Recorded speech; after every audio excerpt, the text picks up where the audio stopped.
sit on my lap. Big ass Draco on the way, sit on my lap. Big ass Draco on the way, sit on my lap. Yeah.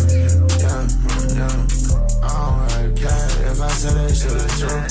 I wanna help you, but I don't know I can never change you. I gotta help myself first, cause I got pain to let it. Why y'all switching up? I don't even really get you. Why y'all switching up? I don't even really get you. Why y'all switching up? I don't even really get you. Why y'all switching up? I don't even really get you. Plus I beg, I'm getting ready. Big ass Draco on the way, sit on my lap. Big ass Draco on the way, sit on my lap. Big ass Draco on the way, sit on my lap. Plus I beg, I'm getting ready. Big ass Draco on the way, sit on my lap. Big ass Draco on the way, sit on my lap. Big ass Draco on the way, sit on my lap. Why I still feel like something ain't right? I touch them, but still ain't cause no ice. I gotta take a chance, sometimes you gotta roll that dice. I'm not high enough, dream of rolling never. Don't need to hard, you know what? For this little heart, I can't even bite it. I was following, they know what the fuck is up. Plus I beg, I'm getting ready. Big ass Draco on the way, sit on my lap. Big ass Draco on the way, sit on my lap. Big ass Draco on the way, sit on my lap. Big ass Draco.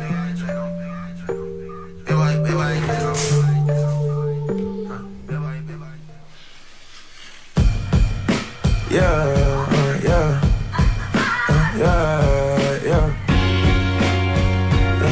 You don't know what you don't see.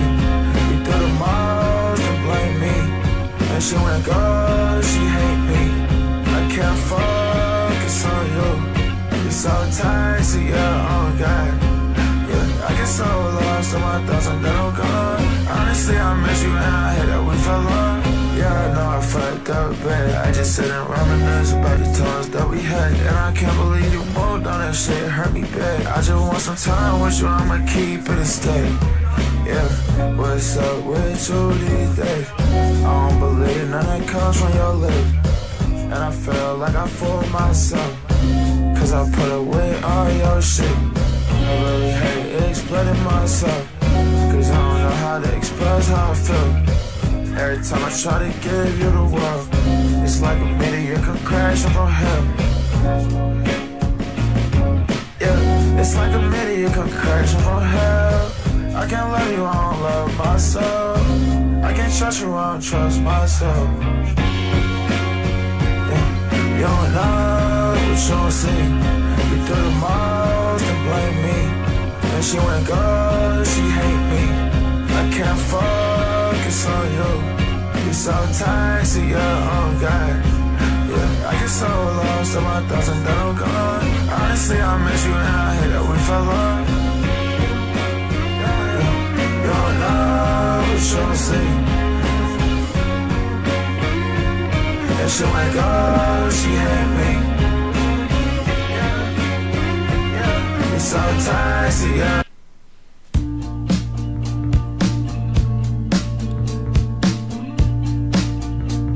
Life not the same without you.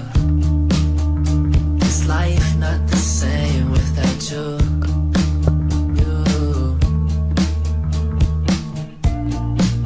I'm thinking about what we had back then, baby. I used to hold you in my arms so tight. Been staring at my walls, just thinking lately. I try to let you go, but you still drive me crazy. Got me thinking like, what about us? What about what we had? I've been lost, I've been going outside. I've been fucking hella hoes, but none of them you for real. I've been fucking hella hoes, but none of them you for real. I thought money's what I wanted, but I just wanna hold you still. I thought money's what I wanted, but I just wanna hold you still. Hold you still. Yo, yo, yo. Yo, yo, yo. Why you playing all these games? I ain't seen you in some days. Why you lie right to my face? It was just a save yourself, and it's driving me insane.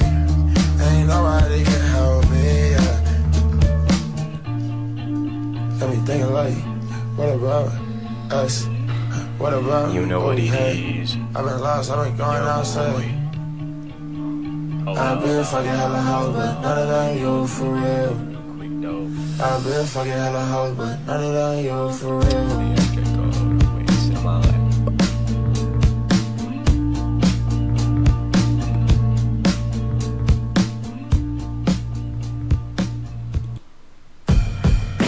Yeah, yeah, yeah, yeah. You don't know what you don't see. You do the most and blame me. And she wanna go, she hate me. I can't focus on you. You're so toxic, yeah, oh God. Yeah, I get so lost in my thoughts and then I'm gone. Honestly, I miss you and I hate that we fell off. Yeah, I know I fucked up bad. I just sit and reminisce about the times that we had. And I can't believe you moved on that shit, it hurt me bad. I just want some time with you, I'ma keep it and stay. Yeah, what's up with you these days? I don't believe none that comes from your lips.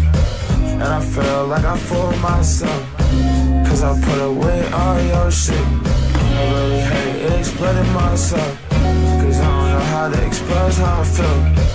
Every time I try to give you the world, it's like a meteor come crashing from hell.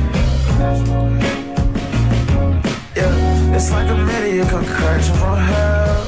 I can't love you, I don't love myself. I can't trust you, I don't trust myself. Yeah, you don't know what you don't see. You do the most and blame me. And she wanna go, she hate me. I can't focus on you. You're so toxic, yeah, oh God. Yeah, I get so lost in my thoughts and then I'm gone. Honestly, I miss you and I hate that we fell off. Yeah, you don't know what you don't see. And she wanna go, she hate me. Yeah, you're so toxic, yeah, oh God. I get so lost in my thoughts and then I'm gone. Honestly, I miss you and I hate that we fell off.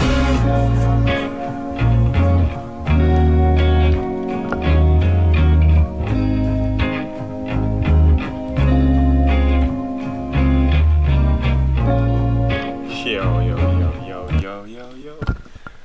What's good? Welcome back to another stream. You know what it is. Today, I'm covering this crazy shit, bro, with Kanye, Aiden. Bro, this shit is weird, I ain't gonna lie. Like, it is weird as hell. Weird as can be. So basically, Kanye did an interview with Akademiks. I don't know if you guys seen that shit, but it happened. That stream, I mean, I think it was a stream interview or some shit like that. It was pretty weird. I didn't watch the whole thing. I watched like almost the whole thing though. Bro, there's certain points where it just gets to a point and you're like, damn, bro, like, we've heard it enough, Kanye, bro. We know, we get it. We've heard it over and over again. But yeah, let's react to this shit. I feel like this basically, you know, is where they talk about the entire interview and Aiden gives his perspective and stuff like that. So let's just get into this. I'm probably not gonna watch this whole thing, but yeah. Alright, let's What's good? What's up, bro? What's up? Hey, I like the interview, bro. It was very raw. It was, right? But Ye gotta get some help, bro. Like, I love Ye. You know, as someone who loves Ye, he gotta get some help, bro. Well, I break it down. Explain. He's obviously not well, right? He's obviously going out completely out of his way. He's not doing so well. He needs to get. And I'm not even talking about putting him on medication. Please don't do that. Put him somewhere isolated. Explain what you mean. He's not well. I mean, he's tweeting fuck Virgil, free Diddy. He's tweeting crazy things out about crazy people. Fuck Virgil is actually insane, I ain't gonna lie. Cause like, bro, what do you mean fuck somebody that's literally dead? That was literally a pioneer in the industry. Like, bro, let the dead like sleep, you know what I'm saying? Like, I always find it weird when people talk bad about dead people. You know, especially like someone that did mostly good. Like, if you're talking bad about some evil, you know what I'm saying, dictator or some shit, that's understandable. but like someone who was genuinely just a good, innovative, not only a good person, but he was an innovative person in his field. Like, that shit's just weird. Fuck, even talk about my people, the Jews, for a second. He's still going crazy, right? He needs to just lock in and come back to life. Now, by the way, you don't have to. I don't agree with certain things, but I feel like again, if it was just random, sporadic, no reason to shit, he's trying to give his own reasons, even if it's maybe it's not founded in any type of thing that you could add substance to. Be like, oh, I don't get it, but in his frame of mind and POV, he's making it make sense to how he feels. Does that mean maybe because you don't agree with this POV that he's losing it? Because if you agreed with it, you'd be like, yo, he's making sense and yo, he's spitting facts, right? I just think he's not in his space. Like, look, he has a song named Violent Crimes. He has an album called Jesus is King. He spoke about a lot of truth, and honestly, Don was amazing as well. I'll even say Vultures. One is great, but he's contradicting a lot of the things he spoke about and rapped about. And I think he's hurting himself. And obviously, I care about. Yeah, I think he's a great musician. He's one of the best. But to have him obviously accessible and doing what he's doing, it just sucks to see. Is all, you know. I obviously pray for him and I pray for his family. And he just deserves. Yeah, bro, that shit was weird, bro. I'm not gonna lie. Like, yeah, that shit with Virgil is just some weird shit. I ain't gonna lie, bro.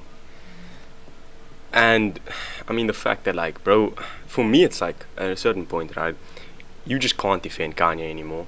At a certain point, it's like bro's just doing stuff that goes beyond common sense. Like, yeah, wait, hold up. Let me put my face cam back on real quick. Give me 1 second. Hold up.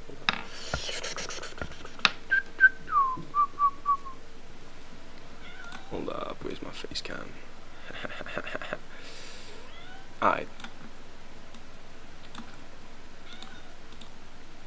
Deserves to be happy. He deserves to be, doing the right shit. That's all. What would you consider the right shit? Not what he's doing. Right? Not retweeting porn, because he's rapped about, stuff like that, like violent crimes. Obviously, he doesn't. Bro, retweeting that is crazy, bro. Bro, how old is Kanye, bro? Like, actually, how old is Kanye?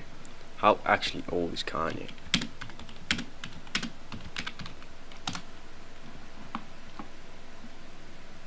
How old is this nigga, bro? Bro, what? Bro, I thought he was like 37.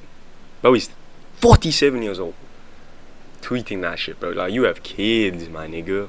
You have kids, and I understand, like, part of me understands where Kanye is coming from with a lot of the stuff that he does and a lot of the stuff he says, but at a certain point, bro, it's just genuinely like, you're taking it too far, bro. You're taking it too far. You know that song Violent Crimes, right? That I'm talking about? Mm-hmm. He's just down this path, bro. I think he needs to get his head out of the gutter a little bit here. You guys, you could say I'm an L. You could say I'm a Jewish agent. Fuck, like I said, fuck talking about my people for now. I'm just saying, like talking about Diddy, talking about Virgil and things like that. Virgil's passed away, bro. And everyone knows that Virgil, what he's done for a lot of people is amazing. He's created Off-White. He's done so many amazing things. It's just like, I don't know. It just sucks to see. It's sad to see is all. So I don't know. It's just painful to watch. What I realized about Ye, by the way, do I think there's trauma? Absolutely. I think a lot of his points and the things he now goes on is because of trauma. Right? Losing his mom, watching an entire industry pretty much. Sorry to cut you. Do you understand that everything he's doing now, it's impacting his. Bro, plenty people lose their mom, bro. Like, I understand. Kanye's mom, Donda, shout out to her, rest in peace. She was different. Like, the relationship that Kanye had was just different. But, bro, it's just like you can't use that as an excuse for this man. Literally, I don't know, bro. Because, like, at first Kanye was kind of making sense. I could understand. Okay, the people fucked him over in the music industry, and they put him on meds, and in the Kardashian family, like all of that's understandable. To understand where the hate's coming from, like we got like I don't know. I try and like be empathetic towards people and try and understand where they're coming from most of the time. So I understood that, but then it just gets to a point where you're just saying like things, and I can't even say just to like for clout, because it's Kanye. Like he is clout itself. He's huge. It's just weird. I don't know. Like it gets to a point where it's like, bro, you might actually genuinely believe the shit he's saying, and that's where it's actually like dangerous, bro. Children's lives. It's not just him anymore. He's a father, right? And again, like that's the issue. Like now, like there's shit that can be used against him that's gonna hurt his family. Like that's the issue. People need to he needs somebody around him to shake him and be like, hey, fuck putting you in a spot, fuck checking you into a mental institution. Let's But here's the thing, Aiden. I think Kanye's past that, bro. He's so massive and he has so much influence, and he's him, you know, like to a certain degree, to where it's like you can't know, like, bro, so many people have tried. I don't know if Aiden even understands the level that people have tried to be like Kanye, bro. Talk to him.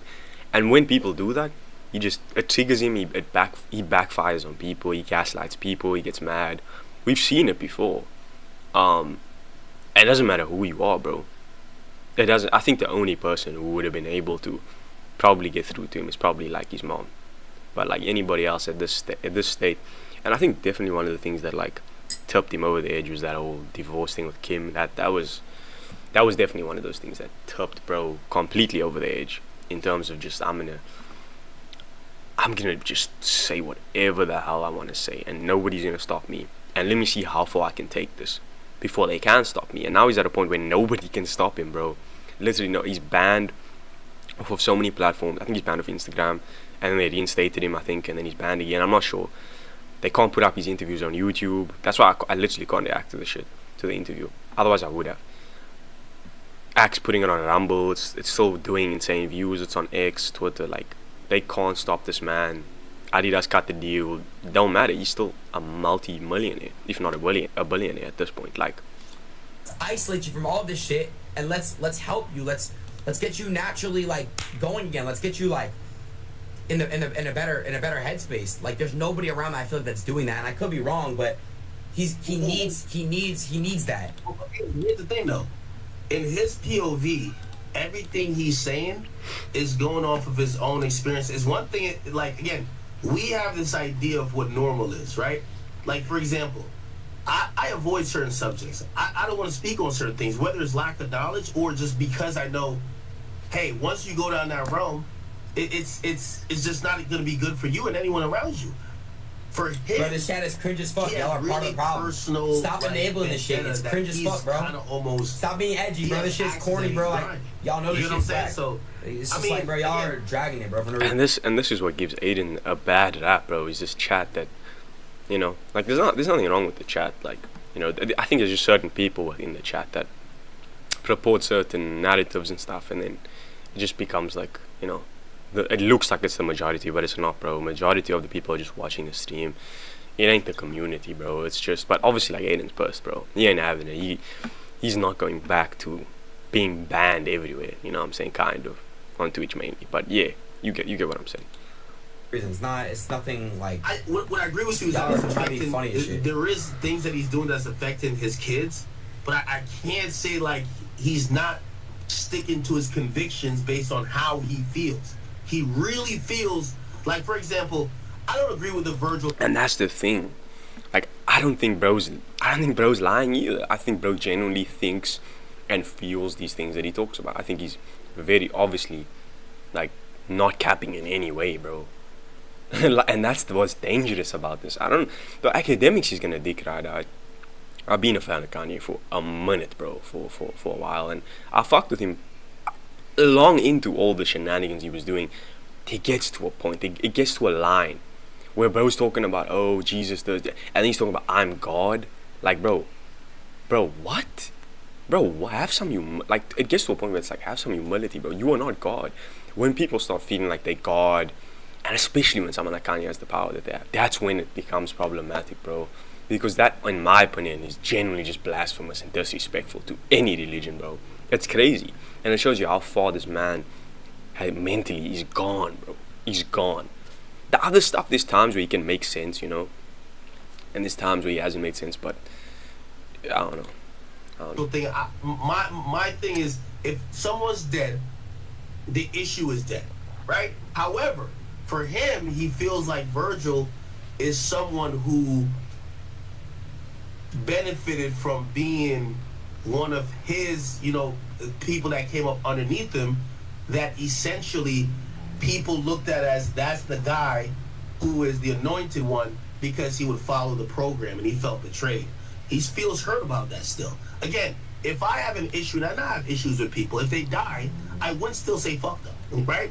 Especially if it's nothing that deep. He's definitely a different person, but I do think just to chalk him up as completely just a loony because he doesn't agree with some of, I would say.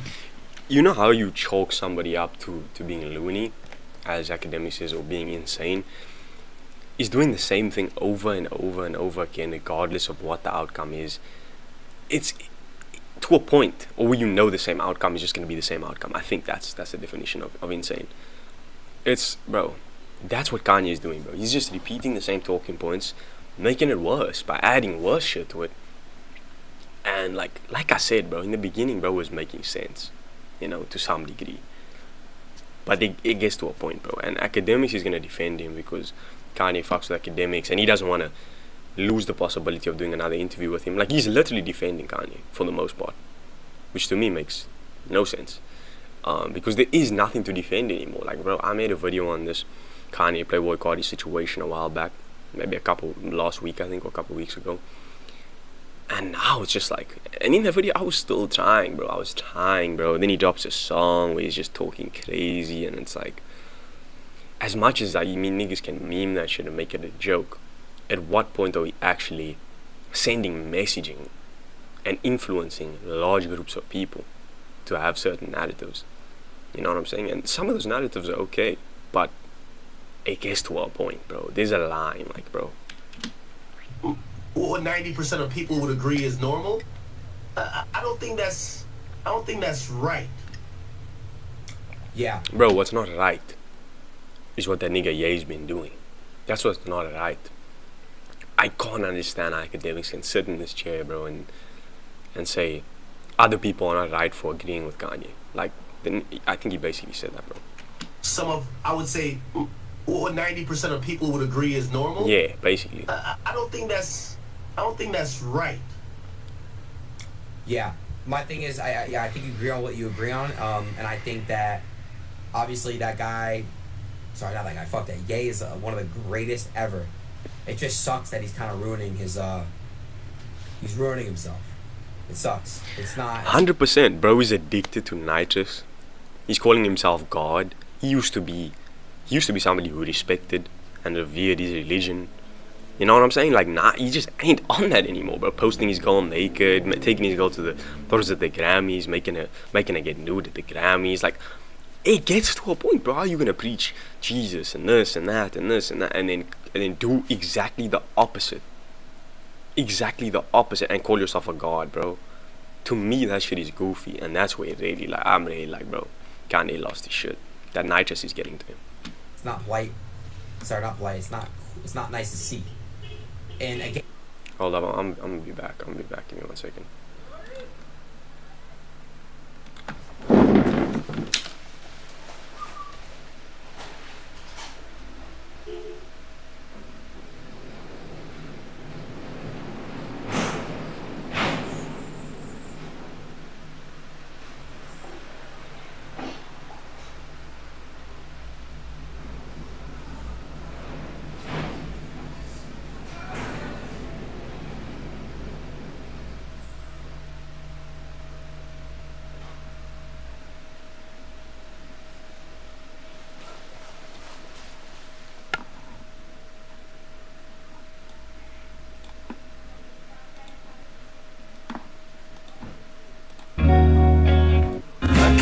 I can't love you, I don't love myself.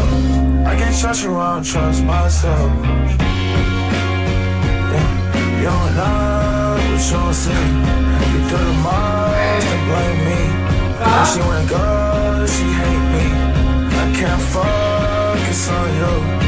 so tired, see ya, oh God. Yeah, I get so lost in my thoughts and then I'm gone. Honestly, I miss you and I hate that we fell off. Yeah, you don't know what you don't see. And she went go, she hate me. Yeah, it's so tired, see ya, oh God. Yeah, I get so.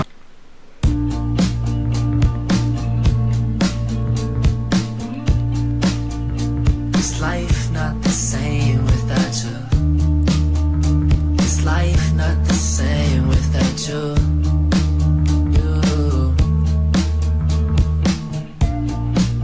I'm thinking about what we had back there, baby. I used to hold you in my arms so tight.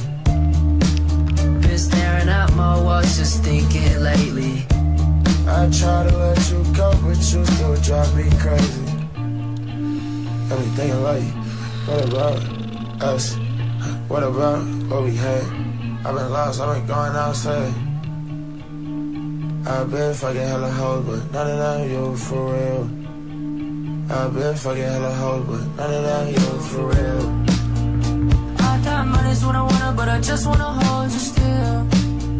I thought money's what I wanted, but I just wanna hold you still. Hold you still. Hold you still. Hold you still. And it just don't feel the same. Tell me, baby, who to blame? Why you playing all these games? I ain't seen you in some days. Why you lie right to my face? It was just to save yourself, and it's driving me insane. Ain't nobody can help me, yeah. Got me thinking like, what about us? What about what we had? I've been lost, I've been going outside. I've been fucking hella hoes, but none of them you for real. I've been fucking hella hoes, but none of them you for real.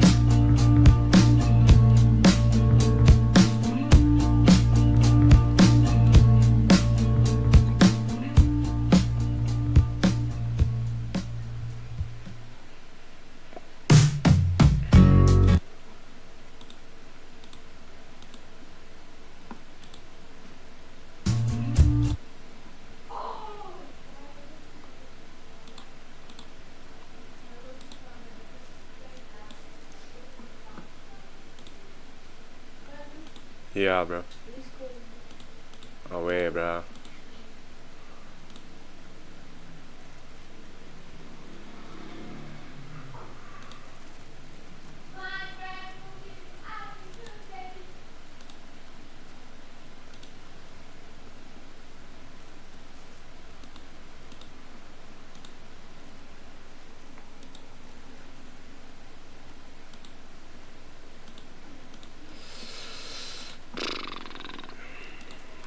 Yo, I'm back. Hold up, I need to.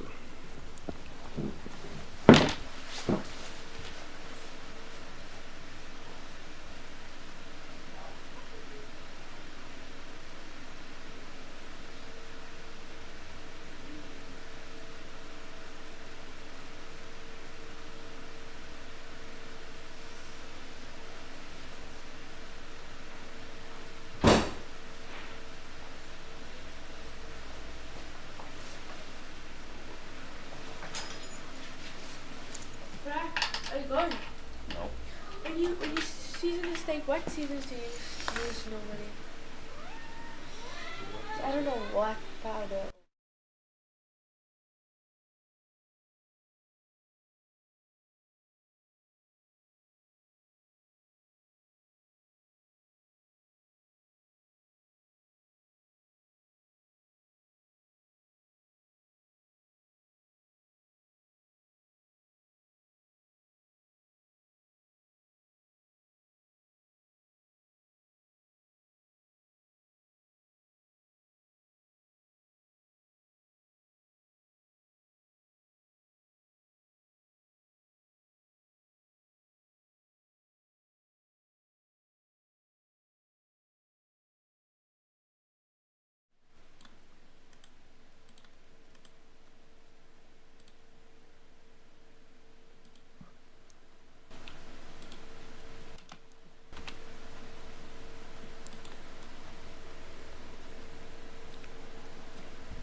Yo.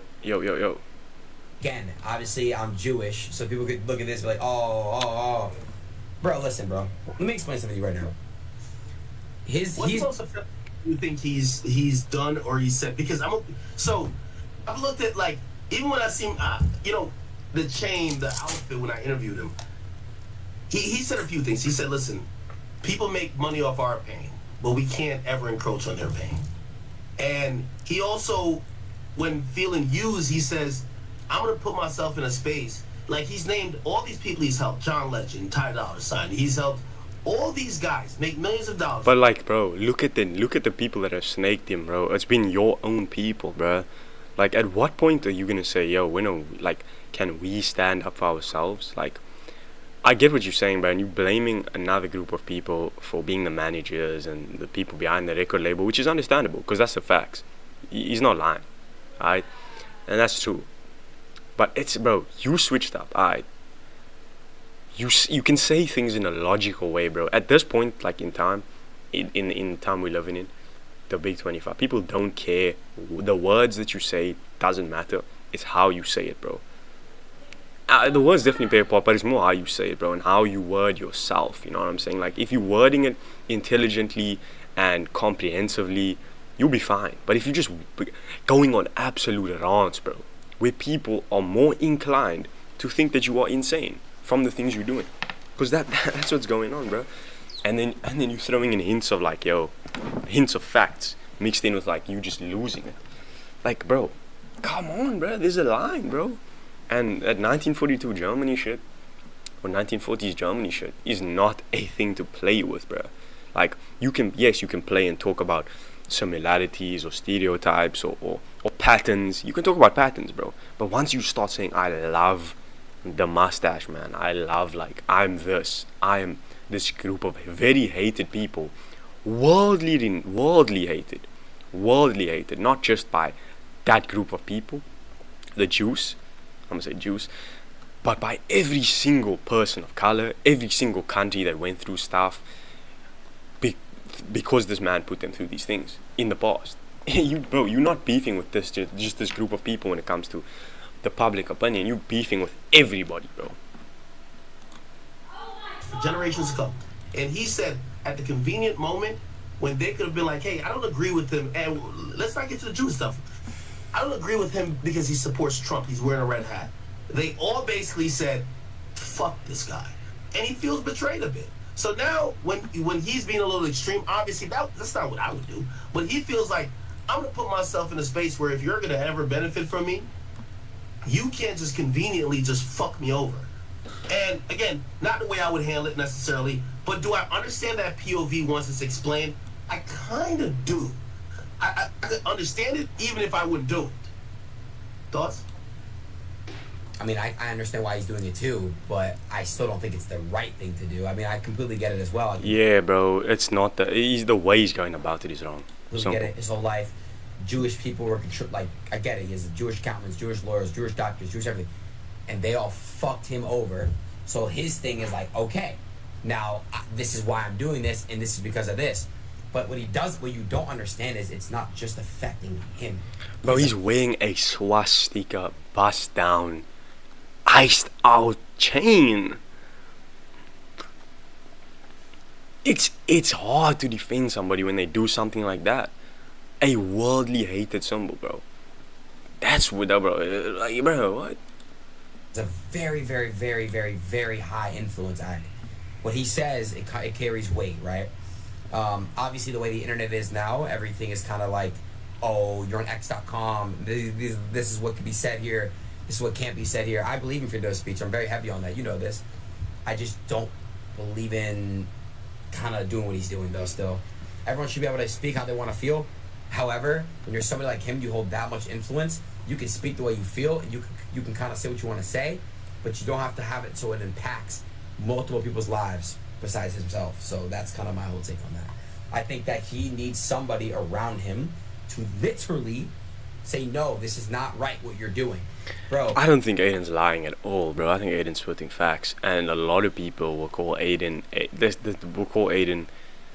the same thing that people call Kanye. Like, it's weird because Aiden's trying to level and understand where Kanye is coming from, but also bring the reality of what this man's actions are actually, like, what his actions are actually doing, bro. Like this nigga Kanye, bro. I don't know, bro. He just went too far with it, and people will give Aiden a lot of hate for trying to even understand it and call him a race hater for his own race. But it is what it is, bro. He's just being genuine and trying to figure out why this man is genuinely like this, and trying to explain what's wrong to Akademiks, who's just meat riding Kanye at this point because he gave you a couple interviews, bro. Like, chill. Oh, it's sad. That's all, bro. It's sad to watch. It's sad. And maybe I'm a fucking, I don't know, maybe I'm a buzzkill and I'm a Jewish person that, like, I'm just telling you, it's like, it hurts to see what he's doing to himself in his career. I just think that somebody needs to put him in check. And not medicate him. Do not medicate him. Put him in check. Be like, yo, bro, like, let's talk about it, man. But that's the problem. He feels unstoppable. He feels like, I don't know. I don't get it. Let me give you an example. By the way, I want to congratulate you. First of all, you are the I don't want to say necessarily snake, but you're the head of the goat when it comes to Twitch streaming. I looked today on Twitch, which by the way I'm so bad, but I looked on. Bro, Twitch. this man can't help but glaze. Bro, Aiden used to be. I'm a big Aiden fan. If you're watching my previous videos, you know that. He used to be, bro. Now it's Kais and that, bro. Now it's Kais. Aiden was a pioneer in the industry. Not anymore, bro. Not anymore. He hasn't streamed on Twitch in almost 3 years now. And there's so many people. I see Kyle with 100,000. I see all these other people, 30, 20. And the streaming community is so big now. And it's so mainstream what streaming is. That's because of you. Thank you. You were banned for 2 years. You just got on banned. I'm so happy for you. I'm glad that you got banned. Me and you were going to link up in a few days. Like, we're going to have Yeah. We've always had a great relationship. But if you realize, and I heard you say this, because I seen on, like, Fairbook, that, like, you did feel, like, defeated at a time, because you felt like, especially with that band, it was, like, really just isolating you away from other creators you love, this and third. Let me give a fictional scenario. If you could, if again, whether you're looking into it too much or whatever, let's say you're Twitch banned. Let's say then they censor your YouTube or they take you off YouTube, and you realize things around yourself starts collapsing, and you realize either there's an agenda or maybe some invisible hands or people, maybe not all in like cohorts saying we're gonna do this to Aiden, but wouldn't you, even in frustration, say, these motherfuckers are out for me, bro, and lash out accordingly? I'm only giving you an example. Lash out accordingly is a crazy term to use in the context of Kanye, because what he's doing is is the complete opposite of lashing out accordingly. Accordingly is crazy, bro. None of that. Never that with Kanye at this point. Bro called Cardi. I can't say these words, bro, on this platform, but he called Cardi some crazy shit. He called who else did he call some crazy? Frank Ocean. Like, bro just doesn't do anything accordingly. Bro, niggas are grown men, bro. At a certain point, it's like, as a grown man, are you genuinely basing all of your actions that you do off of emotion? At that point, you're just a fucking child. Like, you're just a kid. Like, we don't do this anymore. We stopped doing this 10, 20 years ago. You 50 almost, bro. You acting and behaving like a kid, and you have kids. That's what I have to say. Well, because when you ask him, I know it's easy to say what's the right thing or whatever to do. We don't have those perspectives. That's not our reality. His reality, he's watched his bank account get froze. He's watched his lawyers that happen to be... They happen to be Jewish. And they happen to be Jewish. Right. But not every single Jewish person is evil and all these things. That's it. That's my take on it. That's my take. No, you're right. Of course. But what I'm trying to say is that what he's speaking to is his POV. You get what I'm saying? Yes. I agree. But it is literally immature. It's childish. He's behaving like a child. This is not what grown men do, bro. Like, I don't know, bro. It's just like niggas tried, bro. We tried to defend Kanye over and over and over again, bro. We just couldn't. We literally just can't, bro. Like, it's impossible to defend that man. Agree with it. I've had nothing but positive interactions with anybody of Jewish descent. You know what I'm saying? Okay. He feels opposite. Because he feels opposite, should we tell him to shut the fuck up and pretend he doesn't see a pattern? Or should he be able to say what he wants? Yes or no? I believe in I always believe in freedom of speech, but you could be freedom of speech, but you could be a complete idiot. I've been in that path too. People can say what they want to say about me as well. I just know I get it too, Ak. I get why he's doing it. I trust me, I do. I just don't think it's correct to do, but whatever. Personally. There was a time that you and him were supposed to do something. Aiden just keep. I mean, Akademiks just keeps meat riding, bro. It's hard to. It's actually hard to like. But it's hard to have a conversation with somebody that's glazing on a level that's just weird, bro. Like, you defending this nigga's actions by saying understand where he's coming from. Aiden literally does. He understands where he's coming from. But there's lines that have been crossed.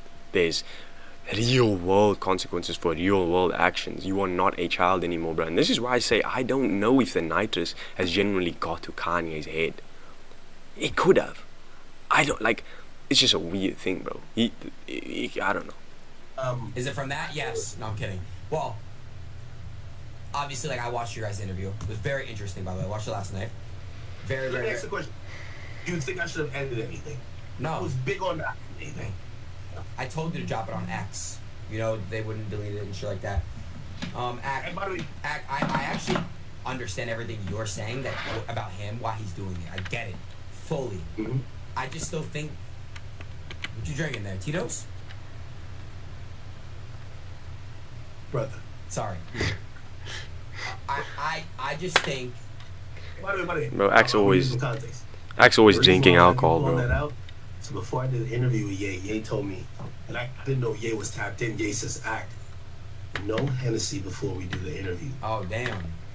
And he said, "The reason I'm telling you no Hennessy," he said, "when they canceled me 2 years ago, I was off the Henny." And that's all that stuff. Bro. Which I guess it was meant to me. And that now pretty he's much off the was nitrous. lit.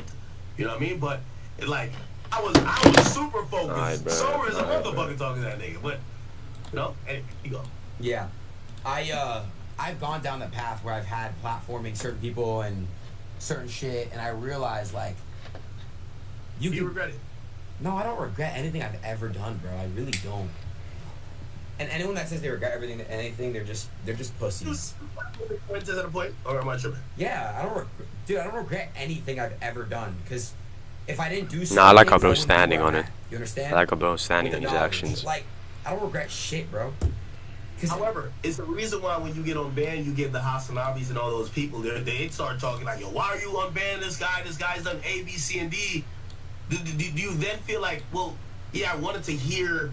I thought I could have, like, you know, just really truthful or honest conversation with someone who maybe people don't like. But now I'm like marred with people thinking that because I platformed this person, I believe everything they believe. You know what I mean? And for me, even with dropping this Ye interview, like, you know, for me, I had to also have my own convictions to say, I knew he was going to say some stuff. Right. I knew I wasn't going to be in the interview agreeing with everything. Right. I was hoping to do enough pushback and ask questions, but I don't know if people are like, "Yo, you're standing next to this guy," especially when he told me I'm in the car and he says, "I'm wearing this outfit." Hey, you're standing next to this guy wearing this. You must believe this. And that becomes a thing. And for me, I was just like, I do disagree with Ye. Ye knows this. I disagree with him on some things. I agree with him on some, but I didn't feel like. If you didn't, bro, that would be a real weird situation, bro. Because I'm sure there's nobody that anybody agrees 100% on anything with. But if you are a real person, if you are a legitimate human being, you will call somebody out when they fuck up. You will call somebody out when they're wrong. And people have done that in Ye's life many, many times. And bro just doesn't care, bro. Like, bro just bro. He will kick you out of the room there and then. To a point where now he's only surrounded by yes men, and we've seen what it's created. I feel like I would be pussy if I was just like, I'm just gonna either edit the whole thing or just run away from it. Yeah. What's it? I get it, bro. I just feel like I've learned a lot these past few months, right? I've learned a lot, and when it comes to certain things and how to deal with them and shit like that. I just think somebody like him, he's got a family. He's got to be very, very careful because, brother, that's what people want to do. They want to separate families. They want to make them feel even worse. I just think he needs to just get the fuck off the internet, focus on being healthy, and focus on being the best version of himself, and be with family. Question. Yeah. Question. Yeah. Because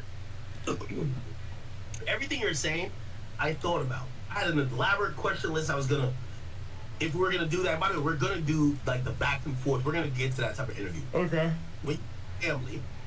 When you say family, when he then tells you, okay, cool, if you're saying what I'm doing is affecting my family, but you have no problem with my ex-wife sexualizing our kids, how could I take you serious?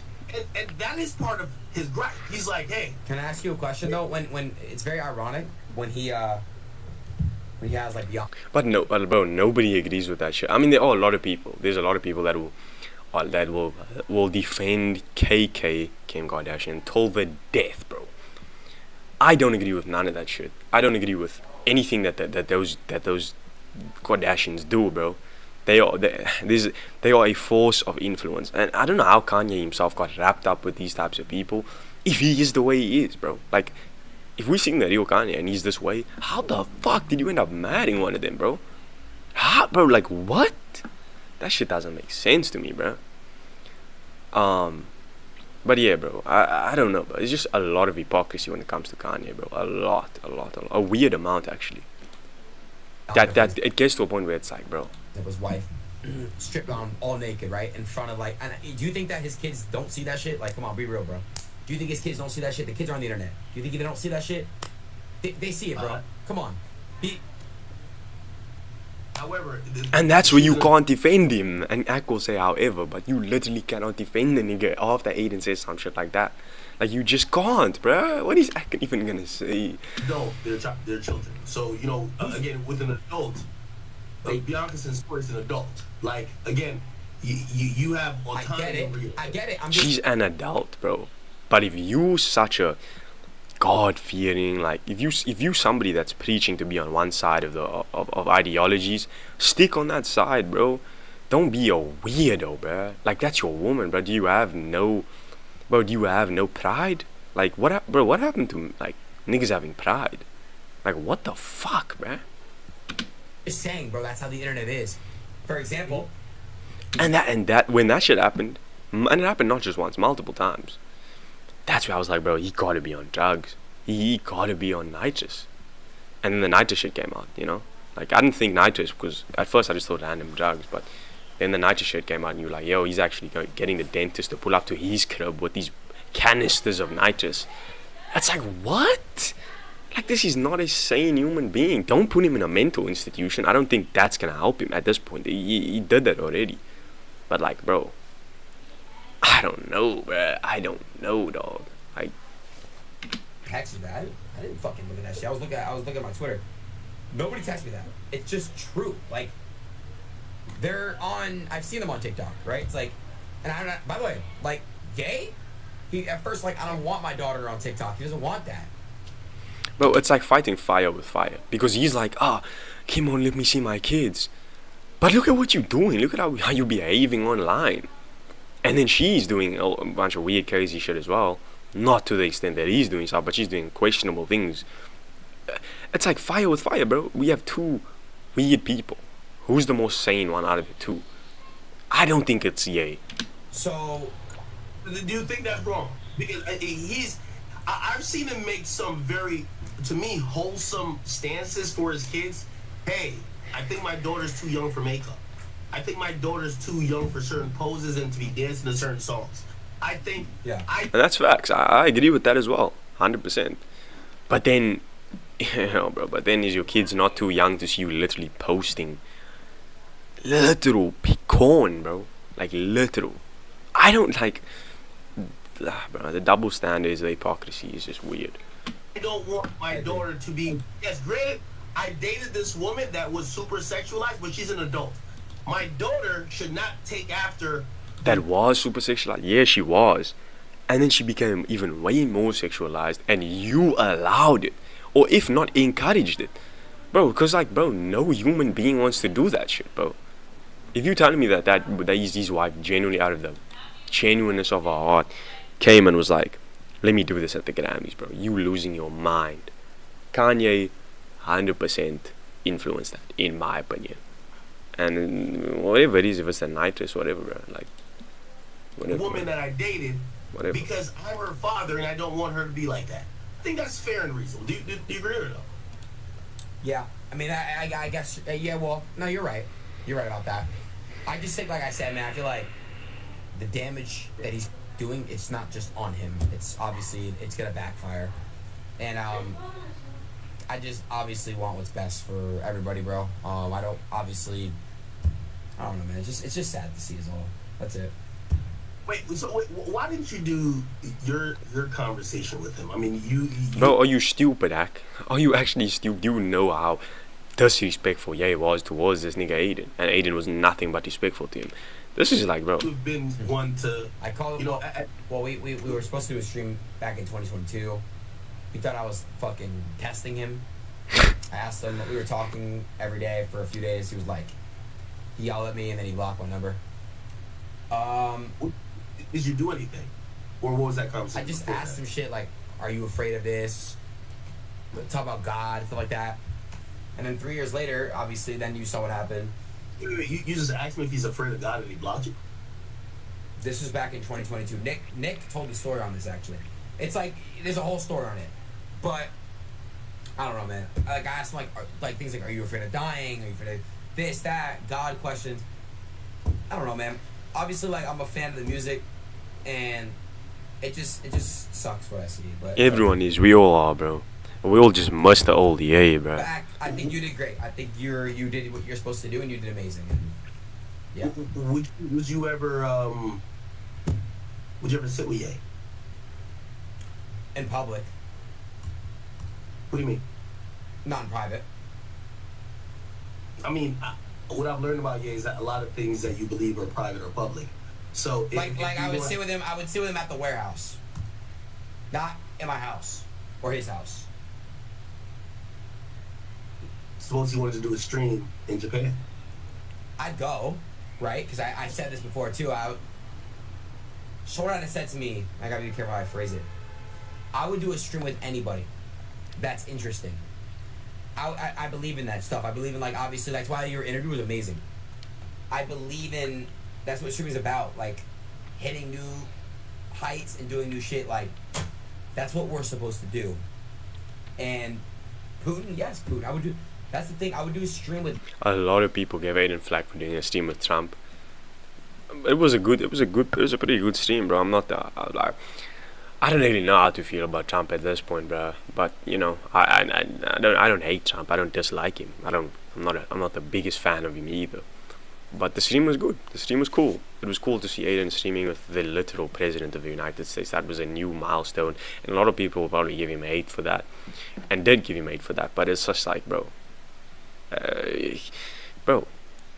these conversations sometimes need to be had, and you know, if you're not gonna hear somebody out and actually get an actual explanation out of somebody, like when people just see these 1 minute 30-second clips on TikTok and YouTube shorts, that's what's problematic, bro. We need to get back to watching long form content where people are actually hearing the entire message, not just the clip, the entire context, not just, oh, this, and triggers you. Like, people don't do their research. They see clips and they automatically form decisions and opinions on people that they don't even know, which is honestly crazy to me.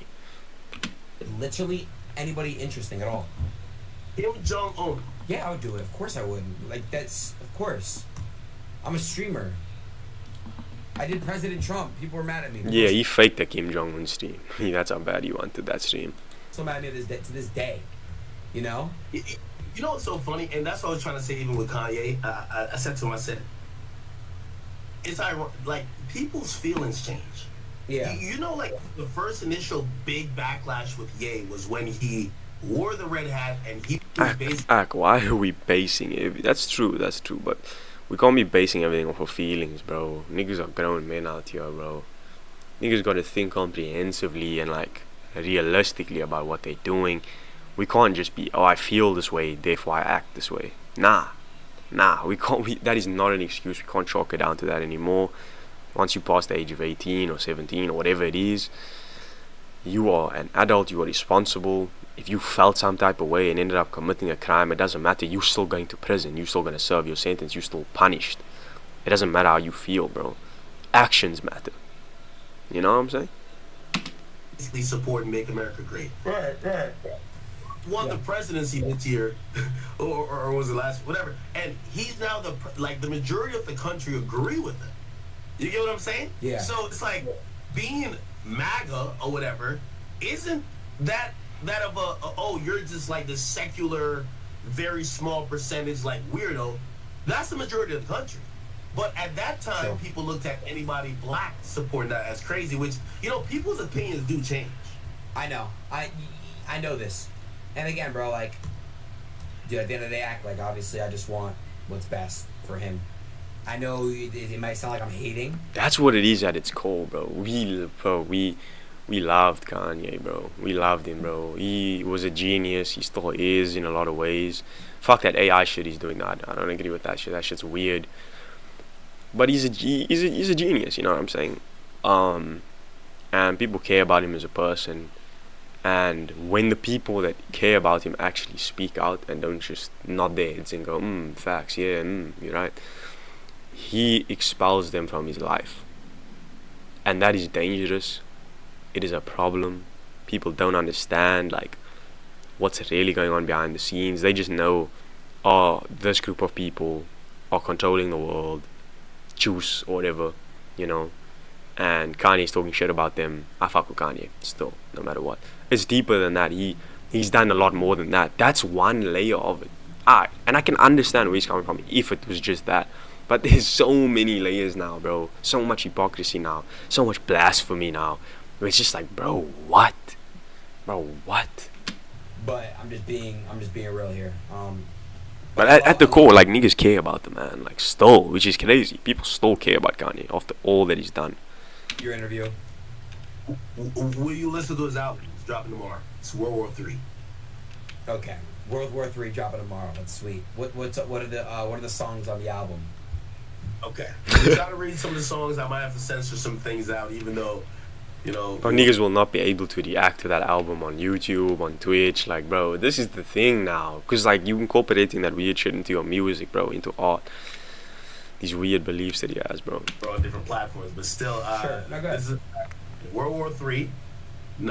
Is the title track, which is number one. The first track has Dave Blunt's on it. By the way, Dave Blunt's contributed a good amount to this album, from what I was told.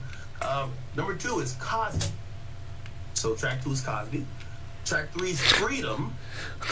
Track 4 is Bro. Three Magazines. Track 5, which I actually played and previewed here, is a track called Bianca. And track 6 is Virgil Let Me Down. And track 7. Bro, what? Bro, what do you mean? Nah, this shit is not real, bro.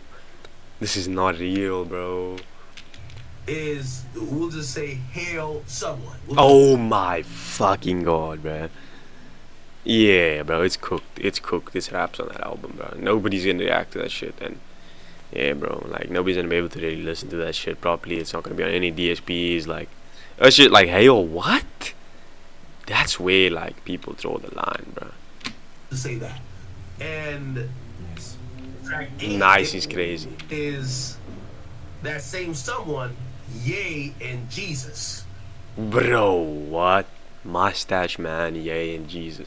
This is the thing, bro. Like, how are you lumping yourself and a literal mass murderer dictator with Jesus, bro? Like, what the fuck are you doing? This shit is disrespectful.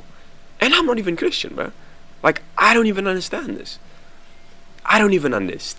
Bro. When you, bro, hypocrisy is crazy. track 9 is Jared. Track 10 is Money and Fame. And track 11 is Nitrous.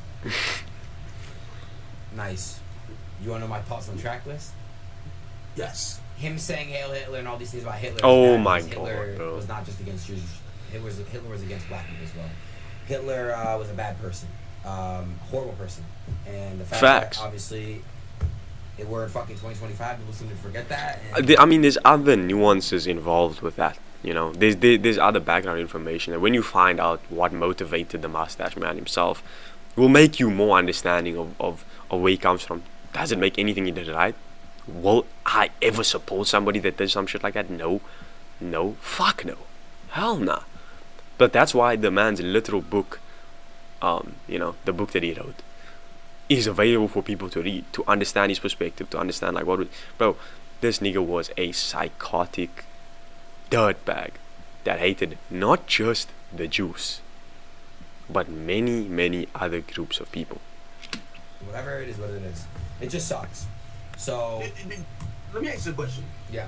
Especially since you are, do you feel like when Kanye is saying these things, because I also asked him in an interview, in terms of like spewing hate, do you feel like Kanye is encouraging people to not like people like you? Be honest. 100%. With his rhetoric, with everything he's saying, do you feel like he's encouraging? There's this Jew hate right now in the world, you know. I think there's a difference between Jewish people and certain other Jews. Like it's just different. It's like I don't know, man. I just feel like it's so like he's just basically generalizing every single Jewish person. A lot of people do. But you want my honest opinion on that track list? It's fucking horrible. And I think someone that is still fascinating and praising Adolf Hitler is crazy. He killed people. He killed a lot of people. And, you know, someone like Kanye or excuse me. He's all for obviously God. You know, God would. No, he's Jesus really was not. Jewish. Like, he's really not all for God, bro, at this point. Like, bro, it gets to a certain point. Bro. Like, he's disrespecting. He's disrespecting everything to do with religion, bro. Right? And it's like. Devil's advocate here. Barack Obama killed a lot of people as well. Trump too. Like they basically Okay. agree for whether a military. Again, I'm just playing devil's advocate. Okay. But you know, just to flush out your thoughts a bit. Not that I'm defending that person. I would even. I get it. I just think like the Holocaust is a real thing. And it just sucks because there's people that have went through the Holocaust, and Yeah, I'm a cut this video here. I think I've reacted to enough of it, and pretty much given all the opinion I need to give. Yeah, bro, it is what it is, bro. I've just accepted that this is who Kanye is at this point. You either love him, you either hate him, or you don't really care. And you know, I don't hate him. I don't love him. It's just weird to me. I'm just worried about him, bro. And I feel like that's also another group of people. They're just worried about the man's mental and physical sake, bro. He does not look healthy, bro. Like, bro. Hold up, bro. Kanye 2025. Alright. Let's see how this nigga looks right now. Yeah, bro. He just doesn't, like... I don't know, bro. He doesn't look good, bro. He doesn't look happy at all, bro. He does not look happy in any way, bro. And it's like, bro, you gotta learn to live with yourself, bro. And forgive. To be able to live freely, bro. Like, he's not living free. He can't be. Like, this is the state that the man is in. Like, fuck. It is what it is, though. It is what it is.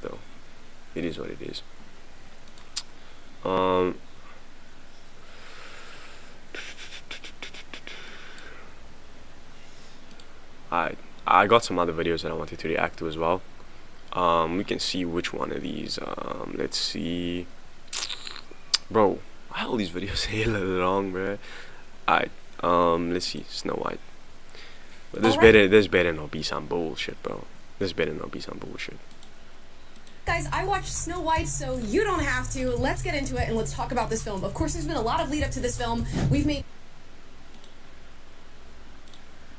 many a video talking about Snow White and Rachel Zegler and all the politics surrounding this new Disney live action. And I put live action in air quotes because I'm like, can we even call this movie live action? And I'll tell you why in just a moment. Before we get into the actual synopsis of the film, and I'll give you a little summary, spoiler alert, if you have not watched this film and you plan to, you're gonna get hella spoilers in this video. But before we get there, let's talk about the lead up and refresh our minds as to what was going on with this film before its 2025 release. Of course, Rachel Zegler went wickedly viral after talking about Snow White and really looking down upon the original 1937 version of the film, and she said this when being interviewed. No longer 1937. She's not going to be saved by the prince. She's not going to be saved by the prince, and she's not going to be dreaming about true love. She's dreaming about becoming the leader she knows she can be, and the leader that her late father told her that she could be if she was fearless, fair, brave, and true. Bro, what?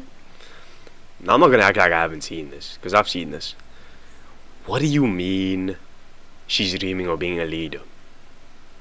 What is going on in this bitch's head? What's going on in her head, bro? I genuinely don't know, bro. What? Like, where did you come up with that from? Did you just, in your own mind, say, fuck Walt Disney, screw everything that man wrote for the movie, all the effort he put into it, I'm just gonna make up my own story? She's dreaming of being a leader. What? The original cartoon came out in 1937, and very evidently so. There's a big focus on her love story with a guy who literally stalks her. Weird.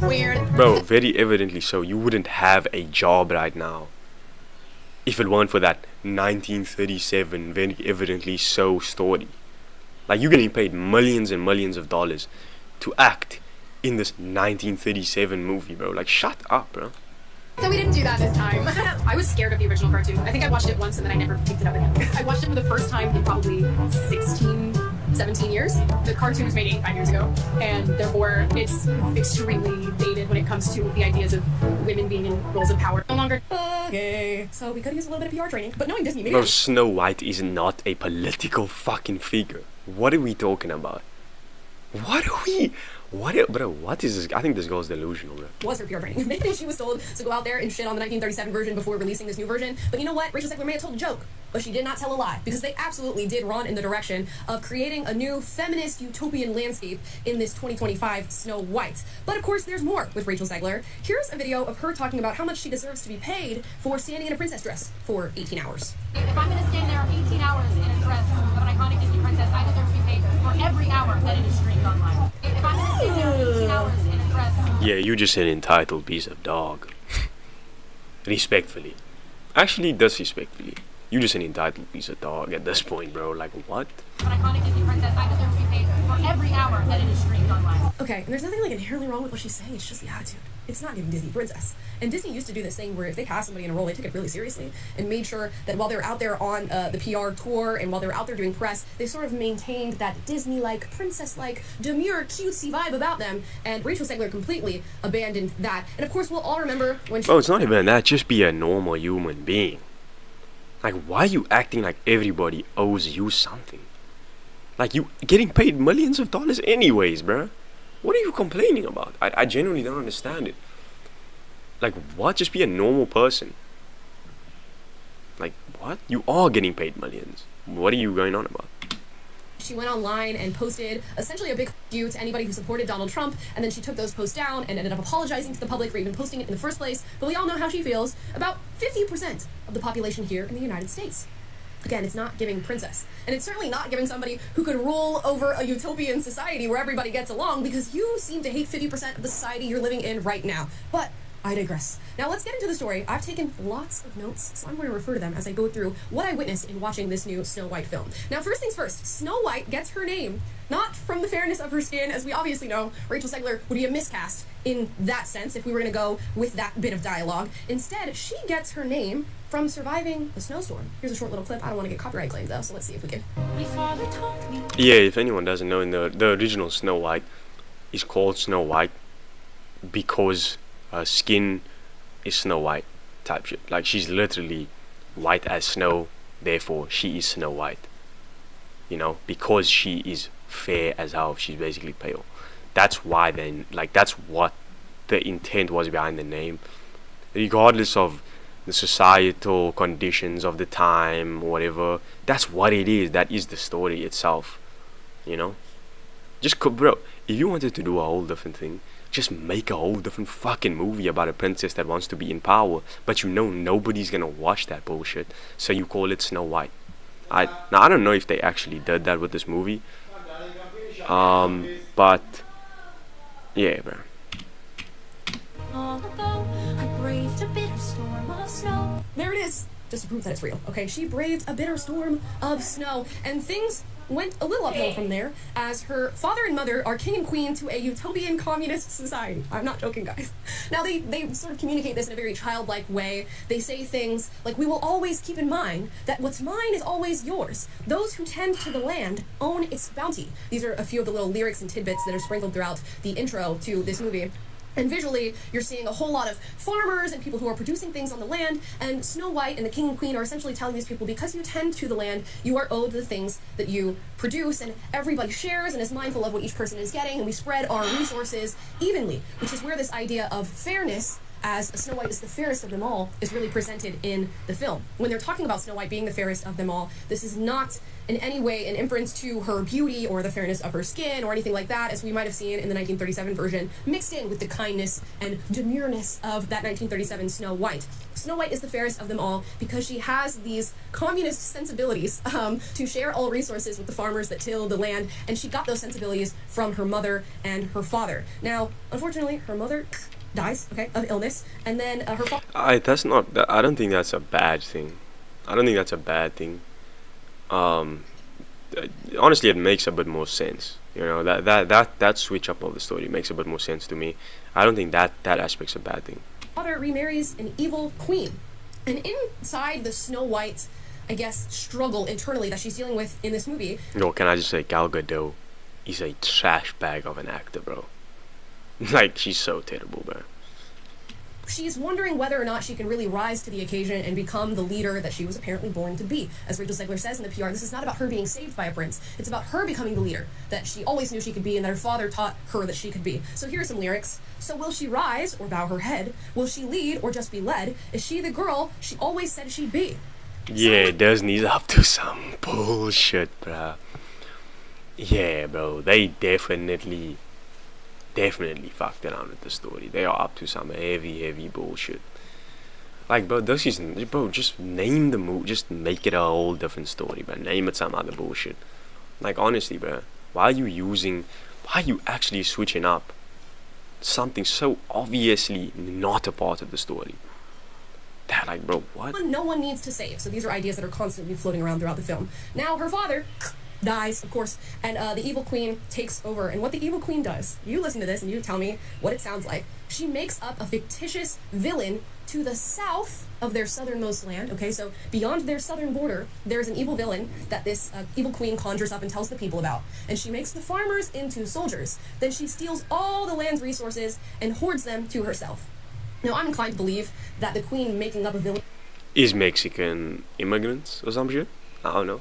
I'm not American, so I don't really know these things, but I guess that's what it sounds like to me. They tryna basically make the evil queen Trump. Damn near. I don't know. That's what I'm getting from that. To the south of their southern border was sort of a little nod to Donald Trump. So I guess Gal Gadot is partially Donald Trump in this film. And of course, as I said, she takes all the resources and hoards them for herself, and she doesn't share, and she isn't... Yeah, this is the bullshit that gets put into modern films today. Like, why can't we just watch something that doesn't have these insanely, obviously leftist political views, bruh? Like, can a story just be a story? Like, bro, like, what are we doing, bro?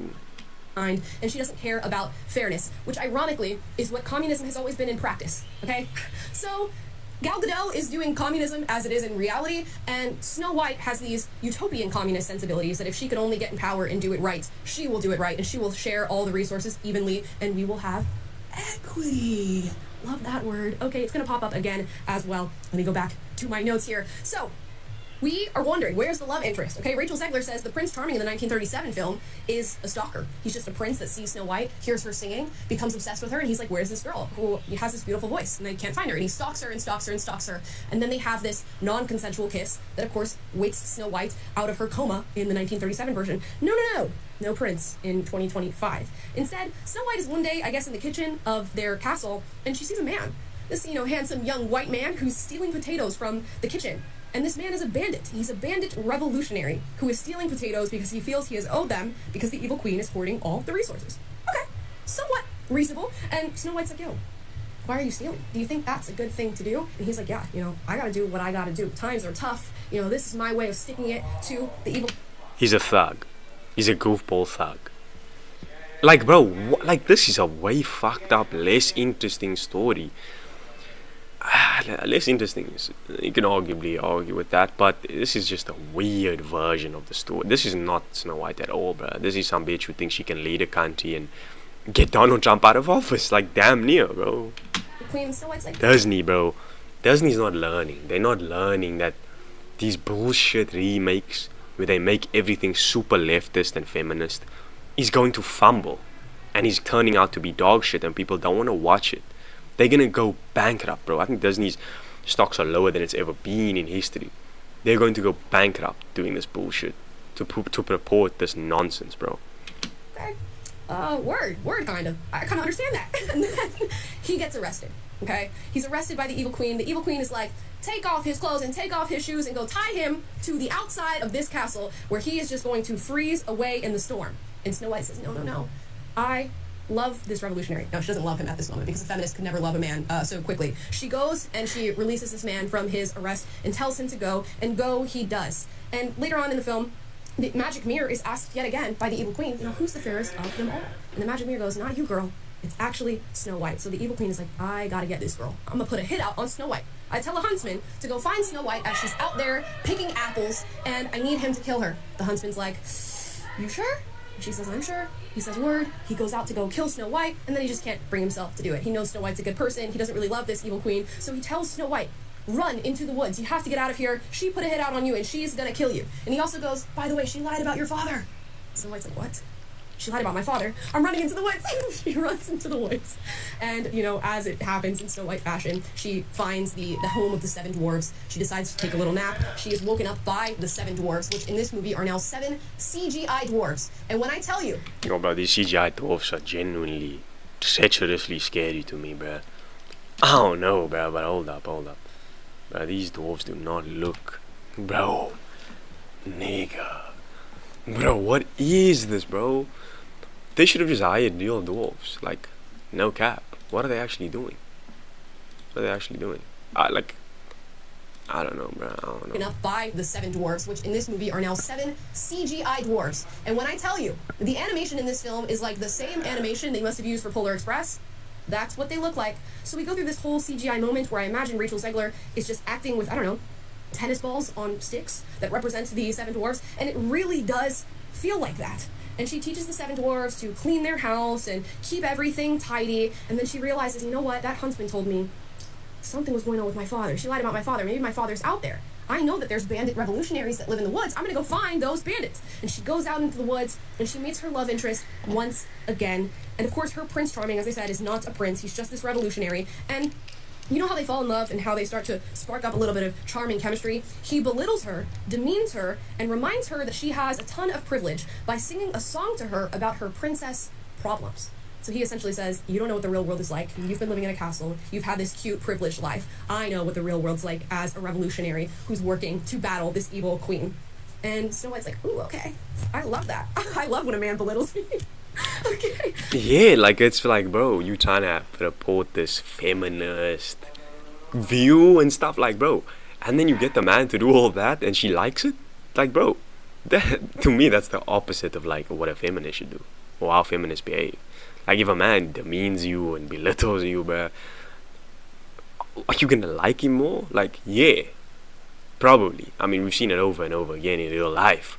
But would a feminist like that? Probably not, I don't know, bro. This movie is confused on what it wants to be. So then the evil queen realizes Snow White's still alive. She sends out a little mini army to go kill Snow White once again, and the army stumbles upon her with these bandit revolutionaries, and her love interest says, run. There's nothing you can do here. Yeah, he's a bitch, bro. Gonna fight this fight. Dog, no, they made him a goofball thug bitch that belittles Snow White. From what I'm hearing, I haven't seen the movie. I'm not gonna even waste my time watching that movie, but this is what they do. This is what Disney is doing to men, bro, in these films nowadays that are meant for for girls, you know, because Snow White, no guys are really gonna watch Snow White. It's for meant for little girls to watch. They are putting this bullshit in little girls' minds, bro. Like, what the fuck? Like, what the You actual need to go fuck? and you need to hide. And of course, Snow White is a feminist girl boss who does not listen, and the revolutionary bandits find themselves in a state of not being able to defend themselves. And Snow White runs in on a horse that she's managed to get on top of and ride, and she saves all of these revolutionaries. And she saves a group of grown men. Like, bro, like, what the fuck, bro? What? A little girl on a horse saved a group of grown men from another group of grown men willing to fight them. Like, this is what I'm saying, bro. Like, this is what I'm saying about Disney, bro. So when Rachel Zegler says the prince is not going to save her, she's going to save herself, there's an instance where we get that. But no. It does switch for just a moment. There was one lone soldier left behind who's just about to shoot Snow White with an arrow. Hold up, give me a second. I'll be back. Give me a second.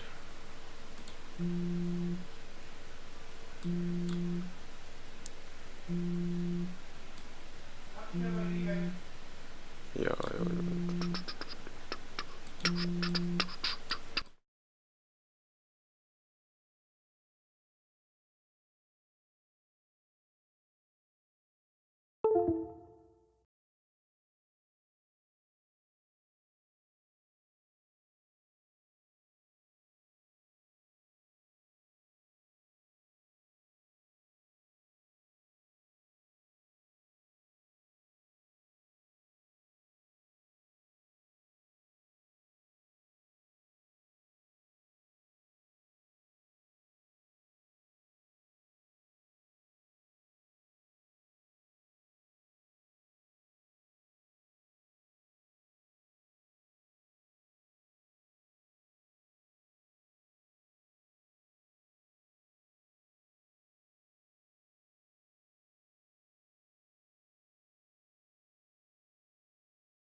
Disney's not learning. They're not learning that these bullshit remakes where they make everything super leftist and feminist is going to fumble and is turning out to be dog shit and people don't want to watch it. They're gonna go bankrupt, bro. I think Disney's stocks are lower than it's ever been in history. They're going to go bankrupt doing this bullshit to purport this nonsense, bro. Word, I kind of understand that. He gets arrested, okay? He's arrested by the Evil Queen. The Evil Queen is like, take off his clothes and take off his shoes and go tie him to the outside of this castle where he is just going to freeze away in the storm. I love this revolutionary. No, she doesn't love him. That is never love a man so quickly. She goes and she releases this man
when her revolutionary love interest flings himself in front of her and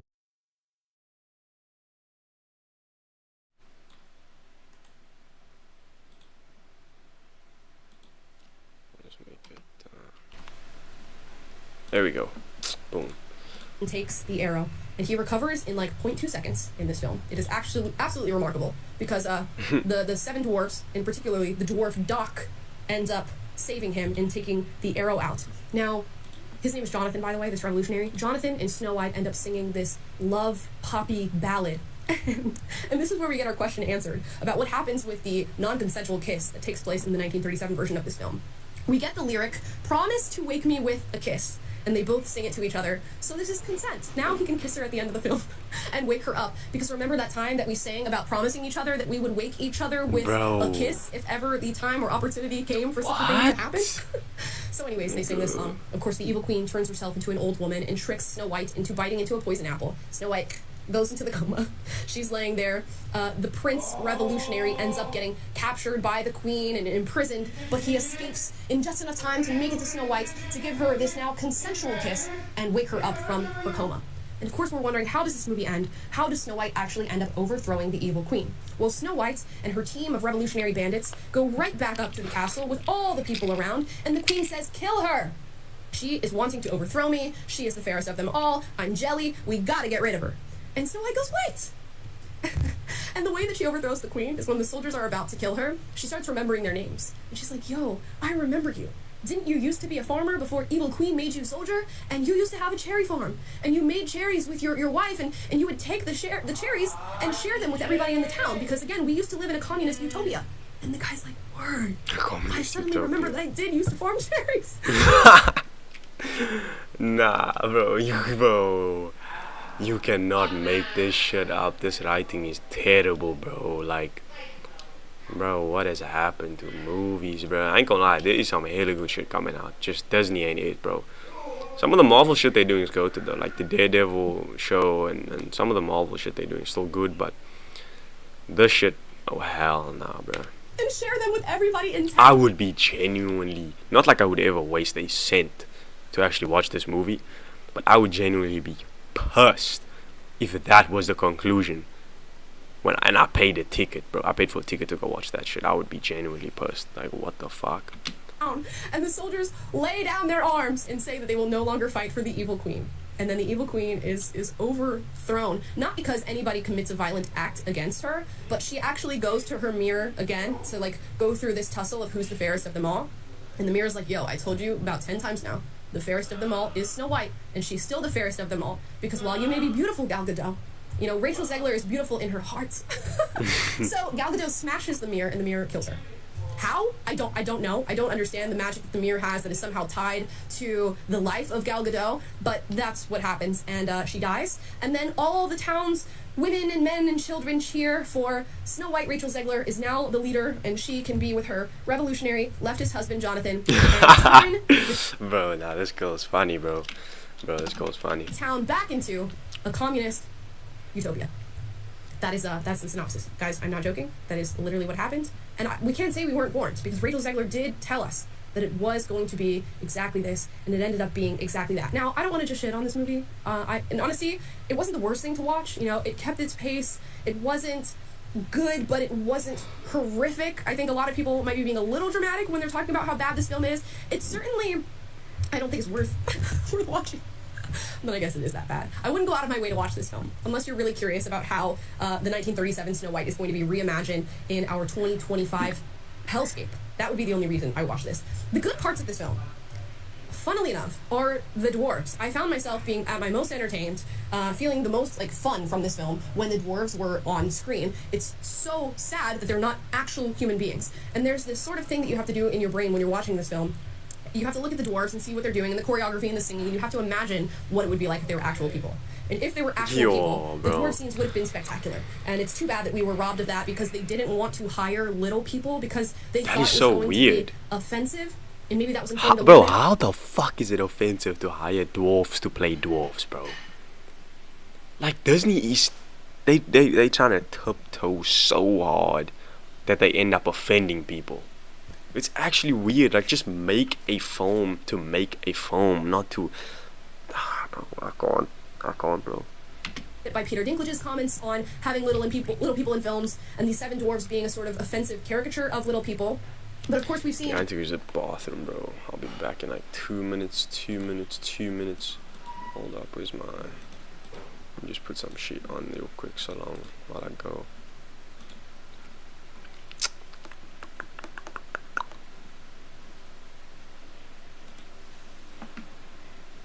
Oh, nah, this is actually a good ass video.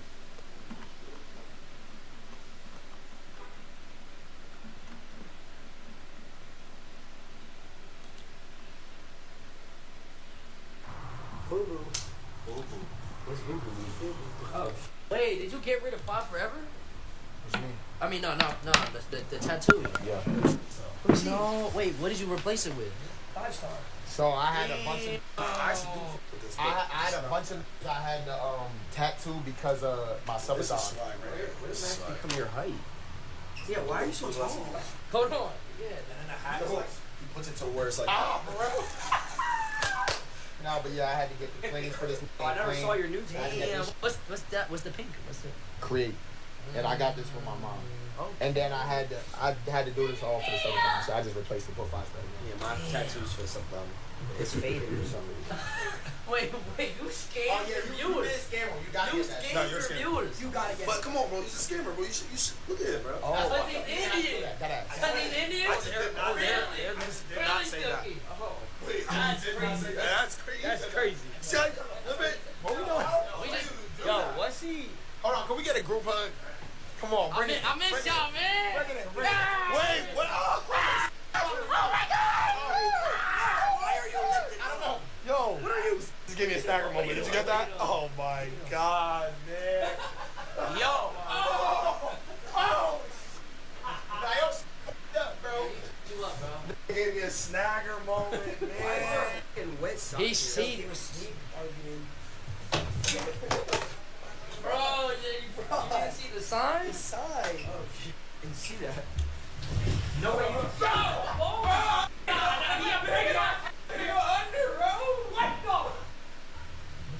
Isn't it sick? Yo, Shaggy, did you switch me? You should be fine. You should be fine. Isn't it cool? Wait, what the? No. 1,500. Should I tackle him? Should I tackle him?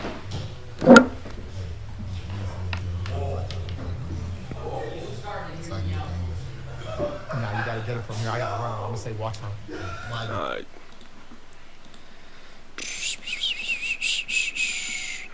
Whoa, what is this? No ways, bro. Bro, what? No actual ways, bro. What is happening with my mouse, bro? I feel my mouse is like damaged. Bro, what? What do you mean?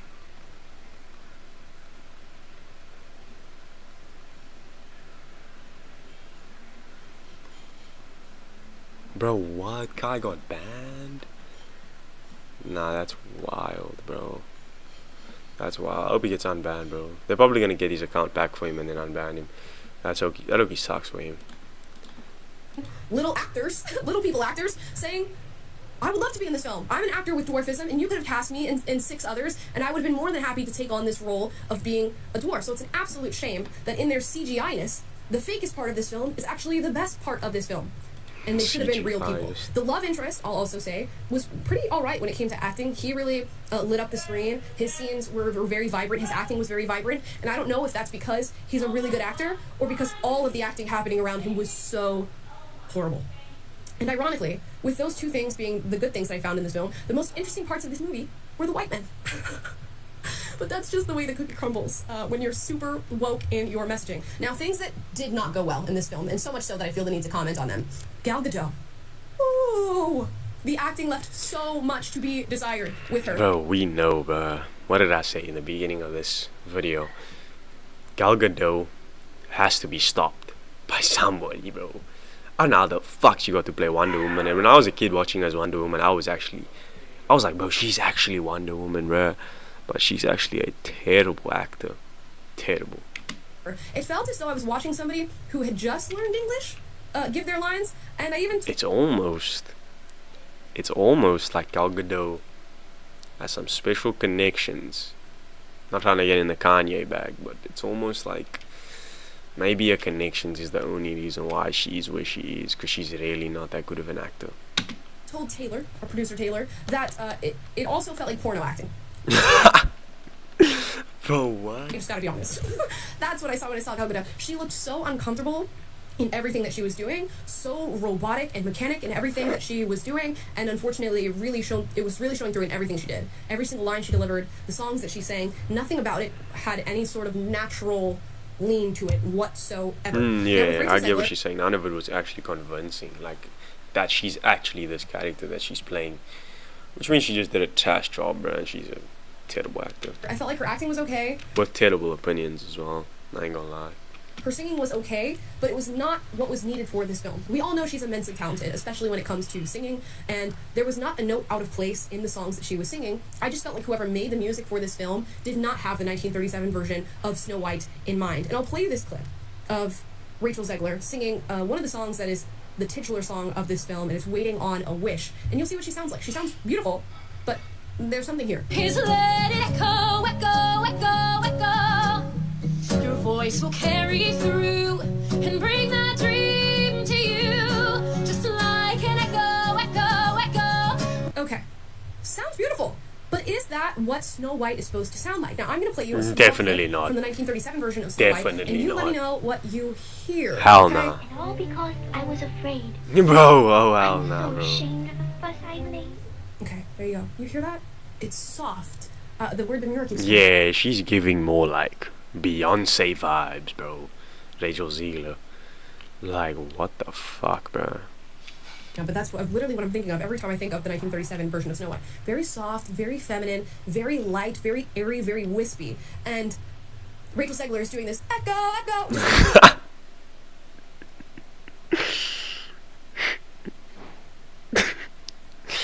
Bro, I can't with this.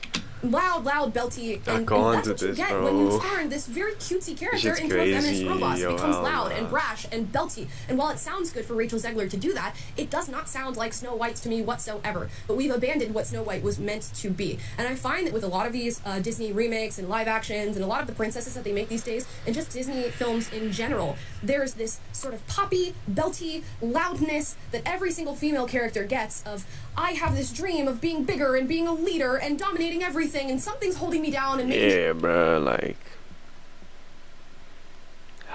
how realistic is this shit, bro? How, like, bro, how many females actually want to be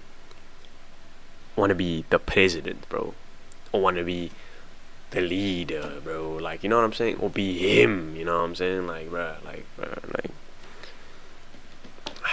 I don't know, bro. This I don't know what's happening, bro, to this generation, bro, on my life. I don't know. Like, when is this thing gonna get back to portraying females the way that they actually are, you know, and not in this ultra goal. Like, yeah, it's cool if you want to be that, right? Nobody has a problem with that, but you don't have to be that just because you are a female. You don't have to compensate and make up for, like, you just don't have to be a girl boss, bro. You can be the main character in a film and not have to be that. Yeah? That I cannot do it, so I must sing with all my loudness and all my girl bossery to let the world know how powerful I actually am. But what they're forgetting is that the 1937 version of Snow White was extremely powerful, and she managed to be extremely powerful and influence all these men and people around her whilst also remaining extremely feminine. Watch out.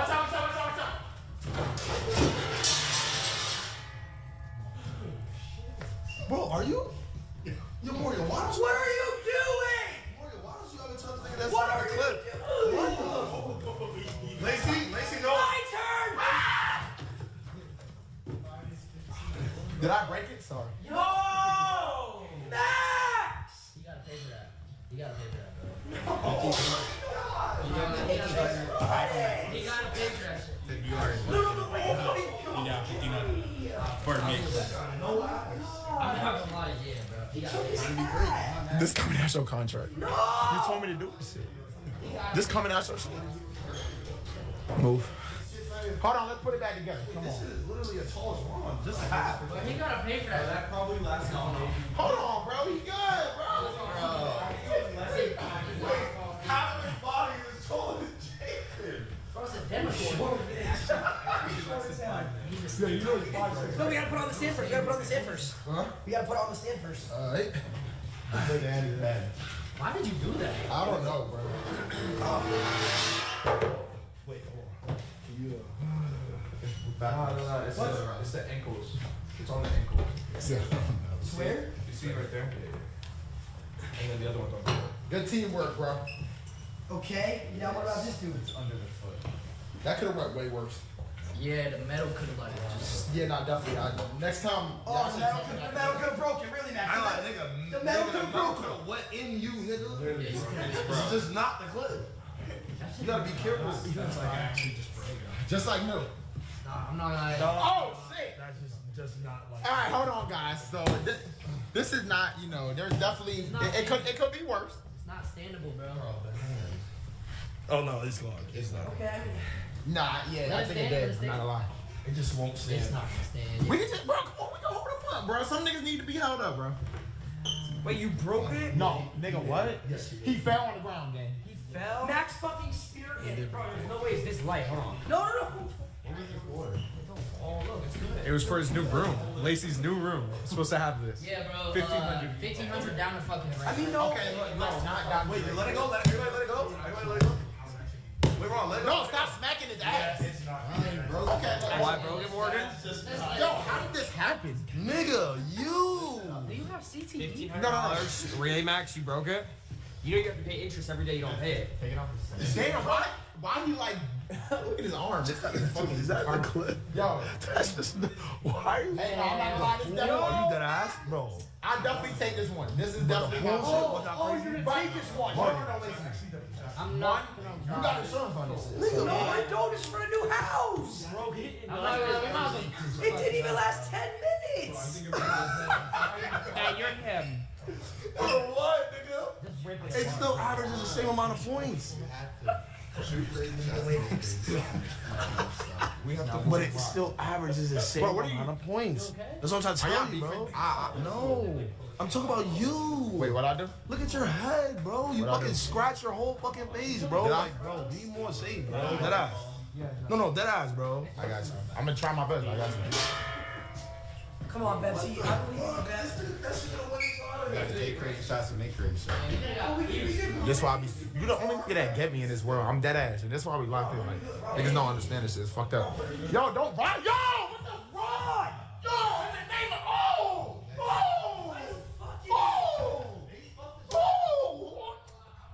Is that T.O.S.? Nigga, I don't know, nigga. You said trying to learn? Yeah, no. How long you been watching Twitch? How long you been watching Twitch? You don't know what TOS is? Since 2021. But I watched your YouTube saying like, what is he listening to? And I like liked it, and I'll show people later on Twitch. But you couldn't go on Twitch. Why? Be honest. Be honest. Why couldn't you go on Twitch? 2022 on Twitch. It wasn't me though. Okay, but now it's you. No, I don't watch Twitch, but I'm learning it. No, but so hold on, let me get this straight. I hired a stop. I hired a nigga who's never used a camera before. Never used a camera before. Nepotism. Just learned what Twitch was 2 years ago. No, I learned about it since you started. Just started watching Twitch 2 years ago. I watched clips, but now I watch the live stream. Went to school for basketball. Still wear Adidas pants. Not every day. Needles on today, though. I mean, shit. Now I know what type of time you. I mean, shit, bro. You doing a great job. So I think, Shaq, is it Morgan a good cameraman? I mean, shit. To my knowledge. Yeah, best cameraman. They said we love Nepos. Nepo boy dick. Yeah, like, you don't know what that is. We gotta have gorilla poop. Nepotism's like when you get a job because of who you know. I literally said that. So they calling you a Nepo baby. Yeah. Hey guys, always put on y'all family. You know? Yo, why you on the ground? Who did this shit, bro? Bro, y'all niggas, gang. Oh, jewelry cleaner. All right, so look, Lacey, you know, at the end of the day, I'm gonna keep it a buck. I shouldn't have attacked your sloppy monster. But I'm gonna be honest, I thought he was a threat. You dealing with witches now, gang. He's not a threat. Nigga, nobody heard what the nigga just said. I didn't hear shit. How the fuck is it right? The nigga said, you must have a big ass vein in your shit and she's moving like That don't even sound That's like me. literally what you That said. don't even Why did sound you like say that? me. No, I don't get it. That don't even sound like me. Is there a reason you said that? Does that sound like me? Because he's talking about Malik. What? Does that sound like me? Yeah. That don't even sound like me. Okay. I mean, shit, pause. No, this is not his asshole. That's his face. And that's what I'm saying. The nigga got an asshole for a face. What do you do? Where's his mouth? Where's his eyes? He just got a bunch of teeth. He can bite you from all angles. The fuck? This nigga probably spit more than Silky. This is not the type of shit we should be bringing home. We need a dog. Why are we starting with these fucking behemoths? We need a dog. Take it off. Chat, should we get a pet? Why they saying Morgan Lowell? What did you do? Why are you smiling? Bro, be careful though, cause this is only for real shit. Oh, so you go to my thing, nigga. Why are you recording? Oh my god. Yo, bro, stop recording and streaming, bro. I'm the nigga holding the camera, right? Why do you keep doing that? Because I just went in Silky second inches and it was just on you.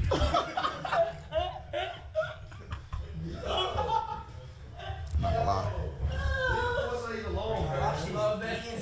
What y'all got going on over here?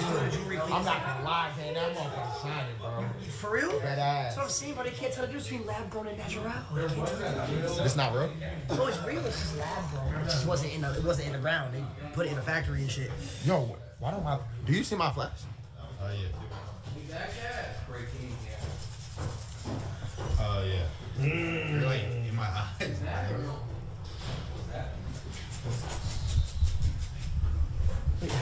Oh! That's what I'm saying. Oh! That's what I'm saying. Shit! That's what I'm saying. It's dancing. I'm not gonna lie, bro. It's dancing. Dumbass mosquito. Play what? Fucking crazy nigga. Play what? Shouldn't even have to tell you. I don't. What song? Diamonds on me dancing. Nigga, there's mad songs about diamonds dancing, bro. No, but his shit is. I knew what he was talking about. Damn, his shit fake for real? It's not fake, bro. Lab grown does not mean fake, bro. What are you doing over here? Why are you cleaning your shit? What's going on? That shit smell nasty. Yeah. I mean, it shouldn't smell good when it's a cleaning utensil, right? I'm not gonna lie, Lacey, your shit blinding me, bro. I know. I'm not gonna lie. Can you fix it? Oh yeah, what's up? I don't know. It's just not like it's not. I feel like it's not on the right way. Connected it wrong. Did I connect it wrong? Yep. No music on it. Still dancing. I got you. Hold on. You good now? Nope. Yo, Chad, who chained better, Lacey's or Silky? No, I'm not trying to rage bait you. Yeah, turn that shit up though, gang. Yeah, nah, this some shit I wear. You would wear that? Yeah, this shit. This not full gang. Chill. Speak for yourself. You got to shop gold, man. Shop gold. I'm knowing. Niggas is so far after they don't need that. They gonna say his shit is real. Did it look good? Holy shit. Did that help? This business right? Lacey, Kane and Day. Yo, Mikey, thanks for the sub. It's doing backflip. Summer thoughts. Summer thoughts.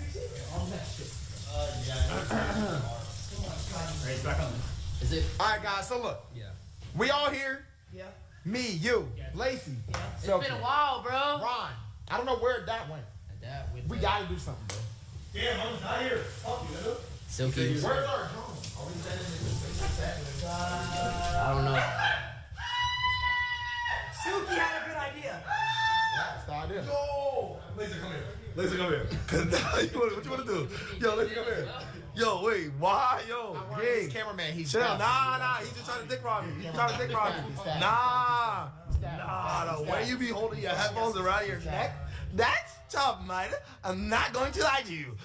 Let's see the bit for today. Okay, white tee. What's this, needles? This needle, that? Your bitch is a pimp? Nah, I ain't see you there. Bro, let him run.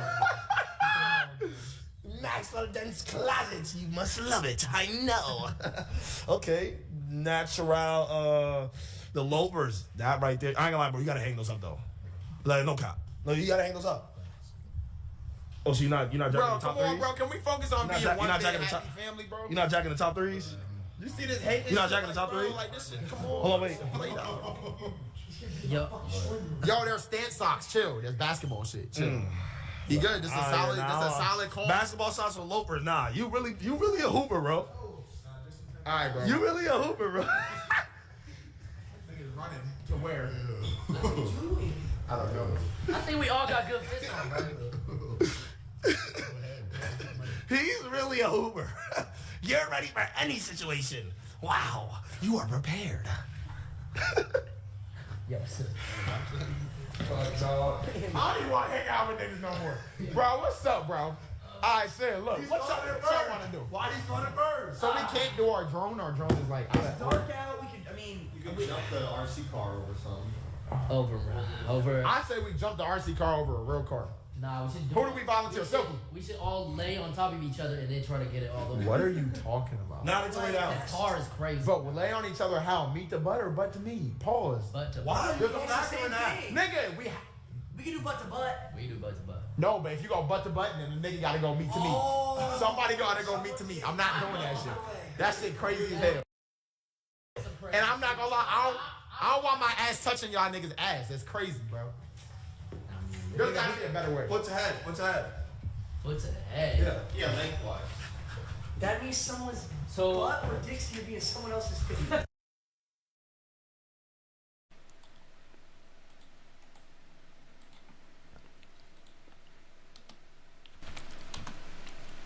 Yo.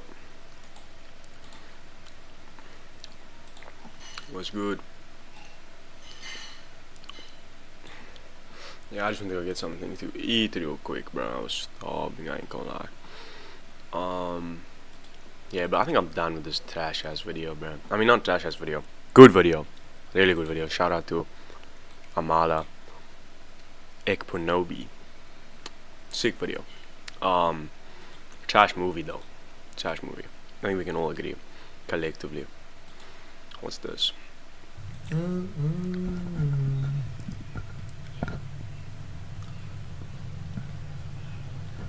This what y'all talking about, huh?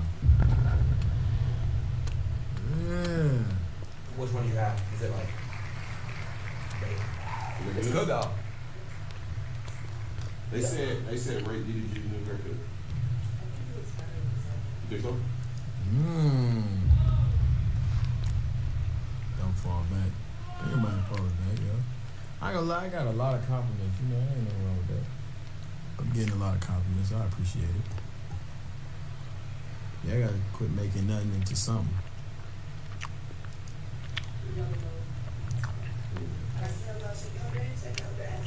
Alright, we ain't want to talk about no dreads. You already said what you said. You gotta choose, man. Like, you gotta choose. Do you not like me? Do you hate me? Well, EST boy, appreciate that 50 gifted. Appreciate it, brother. I mean, honesty is honesty, bro. You know, it ain't. I don't really be She thinks a nigga looks better without dreads, bro. It is what it is. DDG better not slide back though, bro. There's a reason they're broken up, bro. Keep it like that. Different love, you know. I ain't even know that this whole time for me to get uncanceled, all it took was a haircut. If y'all don't notice, like, I got a little bit canceled this morning, but it didn't stick because I got a haircut. So I will be getting a fresh lineup in the morning. After that, that should give me a grace period of another week. And I should be exempt from getting canceled for at least a week after this next cut that I'm gonna get tomorrow. I'm trying to stay on top of it. I usually do 2 weeks, but I think now I'm gonna do every week or every 3 days. I'm gonna get a cut just to keep that same that immunity, that cancellation immunity. So that's what I'm working on right now. Stefan, you rich, appreciate that 5 gifted. So I'm gonna just go ahead and keep my stuff. But I'll be getting a lot of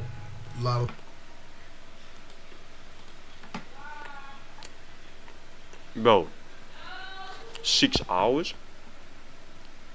It's crazy. It's probably a good video though. Damn, bro. Ray is doing a madness.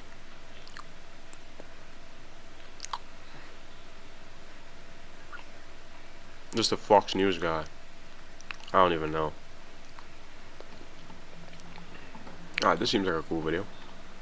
Vegito, the fusion of Goku and Vegeta through the Potara earrings. A fan-favorite character introduced in the Buu saga, who also happens to have probably one of the weirdest behind-the-scenes histories in the entire franchise. Alright, what's the history? very conception of the idea of fusion in Dragon Ball. Which is where I'll start with this. Toriyama only came up with the idea of fusion based solely on a joking conversation he had with a friend and fellow manga artist, Masakusa Katsura. He made a joke that the only way for the Saiyans to get any stronger was for them to merge their bodies together, which stuck with Toriyama so much that he introduced the concept of the fusion dance, which of course was quickly used to introduce Gotenks, the fusion of Goten and Trunks, who would be major players in the Buu arc. But during the Buu arc's manga serialization, the concept of Goku and Vegeta fusing like their sons was one that Toei immediately sought to capitalize on with the 12th Dragon Ball Z movie, Dragon Ball Z The Rebirth of Fusion, Goku and Vegeta, or known by its American name, Fusion Reborn, introducing the fusion of Goku and Vegeta through the Metamoran fusion dance, Gogeta. Meanwhile, in the manga, Toriyama wanted to introduce a fusion of Goku and Vegeta in the manga as well.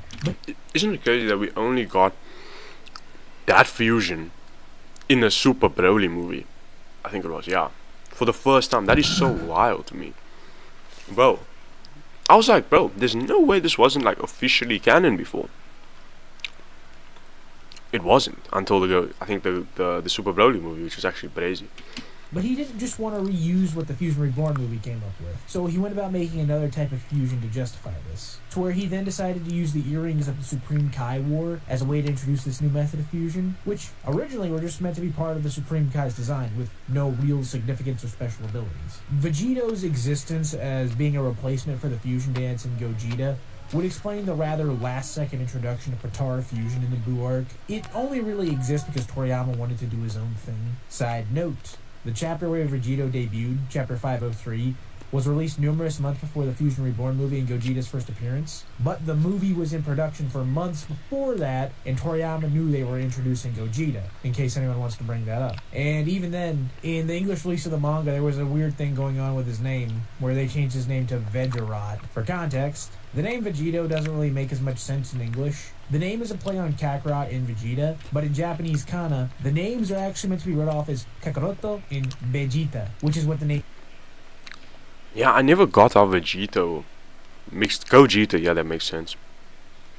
Goku Vegeta, but Vegito never really made sense to me. I did not know Vegito, and I might be like a noob for saying this, was Kakarot and Vegeta. Kakaroto and Vegeta. In Vegerot's defense, it is just trying to fix the translation error by being consistent with the Western... Yeah, it's English, bro, but they be doing this shit all the time, bro, where they change shit. Versions of their names. The name just unfortunately sucks. Certain other translations partly fix the error by changing the spelling of the word to Vegito, V-E-G-E-T-T. I won't lie, Vegito sounds odd as fuck, bro, I won't lie. O, reflecting how Vegeta is spelled in English, but the issue for Kakarot still remains, which most fans have kind of just accepted as an error that won't really be fixed. Which is fine. Vegito's screen time itself was also rather short. The anime extends his fight with Buhan quite a bit, but in the manga, he doesn't even stick around for a full 3 chapters. Though, luckily for fans, Vegito would be an ever-present part of the video games and was given his now iconic final Kamehameha by them. Though it doesn't end there, because 20 years later after the Buu saga, Vegito made a grand return to TV screens during the Goku Black arc of Dragon Ball Super, where he battled against another Potara fusion in Fuse Zamasu, even getting to use the final Kamehameha against him. But his appearance here was even shorter than his original one, not even being around for a full episode before defusing. And this is due to the fact that Vegeta wasn't actually in Toriyama's drafts and notes for the Black arc originally. He was added into the story by Toei, most likely because they liked the idea of having 2 fusions. Yo, they changed so much shit with this Black arc, bro, in the anime compared to the manga. I actually want to do a video where I talk about that, bro, because it's actually weird. Fight against each other. In fact, Fuse Zamasu wasn't even meant to be that much stronger than Goku Black himself in Toriyama's drafts, being carried by future Zamasu's immortality in their fight. But the anime makes him much stronger, to the point where fusion would be needed to fight him. Vegito's appearance was kept in the manga. As Toyotaro stated, it was something viewers were expecting due to how major of a moment it was in the anime. The manga version of the arc also makes something of a middle ground between the anime and the original drafts, where it depicts Goku alone being able to stand against and do well against Fuse Zamasu, but the gap in power was still too great for him to beat him alone, own. So when Vegito does show up, he dog walks Zamasu in this fight, unlike how in the anime their fight was much more even.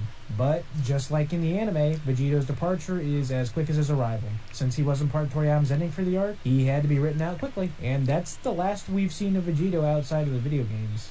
To be honest, Vegito's always kind of been something of an afterthought looking at this. He was only created as a last-second Bro, I did not know that that the origin of Vegito was from a joke. That's kind of funny, bro. That's such a Toriyama thing to do, I won't lie. replacement for Gogeta, and then later was just thrown into the plot as fan service. Which is kind of unfortunate for any Vegito fans out there, seeing a character they like being used like this. But that's all I really got for this one. This was just a quick going over the weird behind-the-scenes history Vegito's had since his creation. Now, if you learned something and you liked what I had to say here, do me a favor by liking, sharing, commenting, subscribing, and following me on Twitter, Instagram, and TikTok. Thank you, and have a nice day. Nah, shout out to Based Poto, bro. Shout out Based Poto. No cap.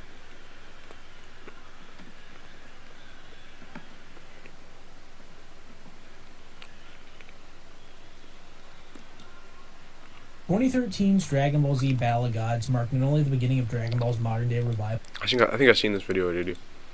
Vegito, the few Tony Statovici. As their love. No one does that. So it's like that was just weird. The way Katara knows how to bend off rip is crazy. The way that Aang. It was stupid, bro. Like, what was the whole point of calling it Book 1 Water? Yeah, Aang needs to learn. But they don't even really teach him how to bend in the whole first season of this live-action show. Katara already knows, which just defeats a lot of her character development over the season that happened in the cartoon. Like, yeah, the more I listen to the arguments against the Avatar live-action show, the more I'm finding myself liking it less and less. Although I did enjoy it when I watched it like the first time. I ain't gonna lie. I did enjoy it. It doesn't waterbend. It's crazy. The way Azula got her lightning felt weird. But Azula's flame isn't blue. And also, bro, like, I'm not gonna hate on a young actor or actress, but she just don't give me Azula vibes. Like, I don't like how they Nah, portray her same, bro. Same, bro. Like, she really isn't Azula, bro. First of all, she looks nothing like Azula. I don't care what anybody says about, oh, Azula is a 12-year-old, that's how a 12-year-old is supposed to look. She just doesn't look like Azula, bro. At all. She doesn't look related to even the actor that plays Zuko. I think the actor that plays Zuko actually looks like Zuko. Azula just doesn't. Besides the look, it doesn't feel like Azula either. like her character. Like Azula, from when you see her to the fight with Zuko, was like a blade. Sharp, strong, dangerous. The whole, like... Psychotic. Like, Azula was no one to be fucked with. Bro, episode 2, Azula's like tweaking.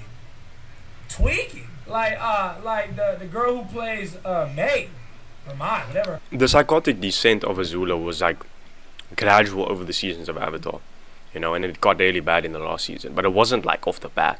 Her name is. She's like, Zuko found the Avatar? That's crazy. He's kind of crazy. And Azula was like, and she's like, oh, not as crazy as you. You're way better. Wait. That's not how Azula is. Like, Azula's evil is insanely smart. She wasn't portrayed that way in the live action. Yeah, she was portrayed. It felt like she was portrayed how, like, when Azula lost it. And Ozai, like, I don't know. Yeah, they show Ozai a little too much, so he's not this kind of crazy, evil, mysterious big bad. She was portrayed to be tyrannical, bro. Like, in the live action. I ain't gonna lie, one of the things I did like was the fact that they put Ozai in more. I like that. I enjoyed it. Because we get to see so little of him, and yeah, that adds to the mysteriousness. It adds to the little bit of, you know, order that Ozai has. It adds to that when you don't see him a lot and you don't understand his motivations as much until towards the end of the show.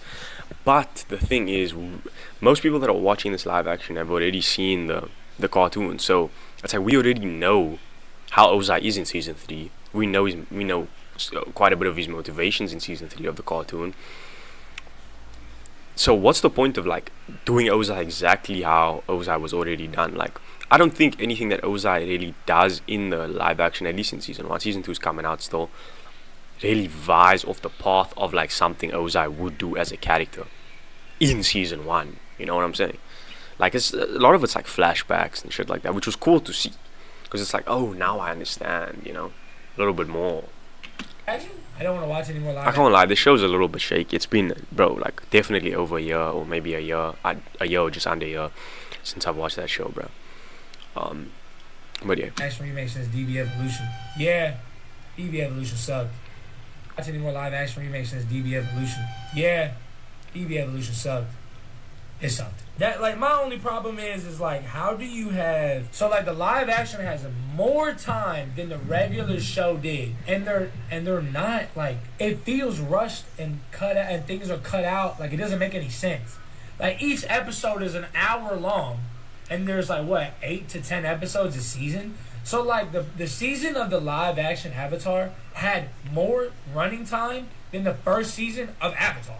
What? So if that's, I genuinely, okay, yeah, nah, I guess, because Avatar had 25-minute episodes. The live action had like, I think 40 to hour long episodes. Yeah, nah. I mean, I feel like they just tried. I mean, there was definitely studio interference. Mike and Brian, the creators of Avatar, literally, I think, left midway through the writing and creating process of the first season, and obviously there's a reason why that happened. But yeah, that's the case. Why does shit feel rushed? No, the minutes were the same. They could have made it perfectly. Oh, the minutes are the same. Like you just have enough time. Like, I don't understand. Okay. But like it just don't make no sense. Like, that's the thing that kind of bugs me about it. So it's like, while I don't care that Jet is in Omashu, I care that, like, okay, from the first episode to the episode we see Aang go into the Avatar state, into the air nomad. Bro, me and my friend Andrew made a video on this a couple months ago last year when the show was still pretty fresh in our minds. On like how much they actually make Katara feel like an absolute boring, planed out character. They removed so much of her character development in season 1 and just made her this like docile, you know, agreeable. I don't know. It was just like, you know, and that's not Katara at all. And don't even get me started on Sokka, bro. What they did to Sokka was crazy. And like Temple, like his temple, and he finds Monkey Yato and he goes crazy. We'd only been there for one episode. Episode 2, Katara's like, "We're your family now, Aang." Bro, what? Bro, and there's a lot of scenes that they didn't even show where Aang and Katara had moments alone, even in the first episode. I think in the first and second episode. Like, bro, what? Or at least that's how it feels. Like, there's no development. Bro, it's just a lot of dialogue. It's like, my name is Aang and I'm the Avatar of all elements, and because I'm the Avatar of all elements, I have to save the world. Because I'm the Avatar. Are you the Avatar, the savior of the world with all the 4 elements? Like, what? And, no, actually, one thing that really bugged me, the one thing I cannot forgive them for is Aang in the live action didn't run away. He didn't run away from his responsibilities. Nah, no cap. Bro, I watched the live action first. For some reason, I watched the live action first. Then I watched the cartoon. I'd watched the cartoon like on and off on Nickelodeon, you know, but I never properly like watched the show. So I watched the live action first. I go and I watch the actual cartoon, and I was like, bro, they clearly just changed that shit. And I was like, why is the cartoon is a million times better, bro. It's probably a rare situation, because my friend was like actually hella surprised when I told him, because he'd watched the show years ago and he already knew everything that was happening, you know, in the live action. But I went in and did it the opposite way around. As a 20-year-old man, like, I had to grasp, and I think it made me appreciate the cartoon way more, bro. Because weirdly enough, the cartoon is way, like, the characters are way more in depth than the live action, and there's way more like heartfelt emotion and feeling that the show evokes in you, even though it's like a cartoon, bro. And that's the weird thing. Like, I hate it when people say anime or cartoon is for kids and shit like that. Like, you're just goofy, bro. You're just goofy. That was the biggest thing in his story. No cap. Was that he ran away.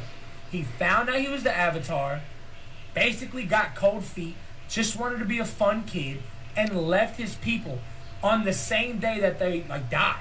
So it was like the whole point of Aang, like Aang was his guilt, his frustration, him leaving, like in the live action, bro. Monk Gyatso is like a spirit and is talking to Aang, and he goes, "Don't blame yourself. You couldn't have done anything." What the fuck was Aang gonna blame himself for? He didn't do nothing wrong.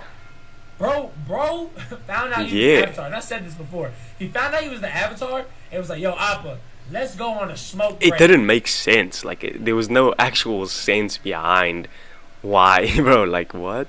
Behind why Aang actually, like, went, you know? In the live action. I was just like, bro, what? A smoke break is crazy, bro. What?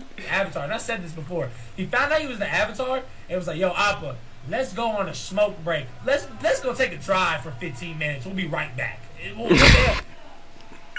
Bro, like, what the hell what? you gotta feel bad for? You know what I'm saying? Yeah, the stuff they changed and cut out are very key parts. That's literally something that he needed to overcome to control the Avatar state. Yeah, bro, like, I don't know. Like, that shit really bugged me. Yeah, I mean, there's some good things about it. I'm not gonna say it's all bad. But, like, that was crazy. Yeah, like, when I watched it, I enjoyed it, bro. I was genuinely like, I don't understand why people are shitting on this live action show. Until I watched the cartoon afterwards, and the cartoon was, like, tremendously better. But we know, like, live action remakes aren't... They're not gonna be as good. You know, it's just, like, it is what it is, bro. Like I don't like the unnecessary changes that have to do with the plot. Kiyoshi was yelling at my boy. Like, that's another thing. Like, Aang had to go to Roku's island, but he had to physically go there. Like, and he did do that in the story, but Roku, like, told him. Roku was like, "Yo, come on over to your boy." I'll never understand the downfall of the live action. Where'd you kind of go? The live action movie /shows, like, how do people fail so bad at bringing an animation to life, plagiarize and edit? Jeez, that's what I'm saying. People go, "Oh, well, then what's the point of the adaptation if it's not going to be some changes?" Okay, what the fuck is the point of adaptation then? What is the point? What is the point of an adaptation? Like, when I see Avatar, yes, it would be cool to see it in human form. Halloweenius. Like, the difference is that everything is human. Nigga. The difference is that it's real. That is what I'm here for. Oh shit, that fight looks crazy now that he's a real boy. What the fuck is this, Pinocchio? You know what I'm saying? Like, that is what I'm watching this shit for. It's not for you to fucking add your little tidbits of information that don't even fucking make sense. Now, I like how they made the firebenders a lot more dark. That was kind of cool. You saw somebody die. That was crazy. But it's like, yo, let's keep it legit to the story, man. They said for season 2 that Toph is not gonna be blind. See, they said, like, I heard somebody say that, and that's got to be a lie. That's got to be a lie. Nah, that's that cap, right bro. now. Somebody said that yesterday. That now is somebody said it again. absolute So now cap, I'm like, hold up. I'm looking at it. There's I'm not no seeing that. way, bruh. There's no way they are possibly going to make Toph not blind. Like, if they do that, bro, then fuck, bro. I don't know. That show is getting cancelled within the last season. But season 2 is gonna be its last season, bro. Because, like, bro, what's the point of Toph then if she ain't blind? You know? Like, what are we talking about, yo? Nothing. No, she literally can't be blind. Like, she literally cannot be blind. Literally. Like, that is not... Yeah, someone just made that up. Because that is her character. Like, That's saying, literally what I just in said. this next season, Aang's not the Avatar. Like, what? Bro, the first episode she's in, it's called The Blind Bandit. No shot she's not blind. Yeah, bro, like, that can't be true. Imagine Toph not being blind. That's like... Nah, Nia's just be saying anything, Nah, bro. Like, Toph learned how to metal bend because she's blind. That's how she did it. And that is Toph's best feat in the show. And it's a feat that literally changed the Legend of Korra. So it's like, that's just something that, no way. The only thing that went hard was Sokka's adaptation. What? I feel like there Bruh, was that was like, bro, Sokka, and they fucked up Sokka's character so bad. So bad. I can't even, like, talk about it. It gets me mad. Like, bro, Sokka was so bland, and his jokes were not hitting, and he wasn't misogynistic, and I don't say that to be like, oh, he's supposed to be, you know. I don't say that to say like, oh, I want the male character, the older male character to be misogynistic. Nah, it's part of his entire character development. Like, he's this misogynistic guy because he grew up in a village where he had to take you know, he had to take control basically because all the men in his village left and there was only women, for the most part, and children. He had to take this responsible role. But it's funny because you see the hypocrisy in his entire way of thinking, because actually Katara is doing most of the hard work in the village, you know what I'm saying, and taking care of him more than he's taking care of her or other villagers. And you start to slowly see Sokka like understand and realize and grasp the fact that, you know, being a misogynist is actually like fucked up, and that he was wrong, and that he was completely wrong, and the whole time he was the useless one. And he learns to understand that in the show, in the cartoon. I don't know how they're gonna do that. That's like part of his character development. I don't know how they're gonna do that in the live action if he just isn't misogynistic. Like, what? Which is what made his character development. It was that he was like a fucking teenage boy who was like, fuck women can't do things that I can do. That was the whole point of Kyoshi. Which is actually realistic, by the way. Like, it's actually a realistic take, you know, for the circumstances that he was in, like I just explained, you know. So, it's because he dressed up like a Kyoshi warrior, got beat up by Kyoshi warriors. It was like, okay. Alright, I'm wrong and you're right. Also, Sokka's delivery on the jokes wasn't as good either. They needed me there.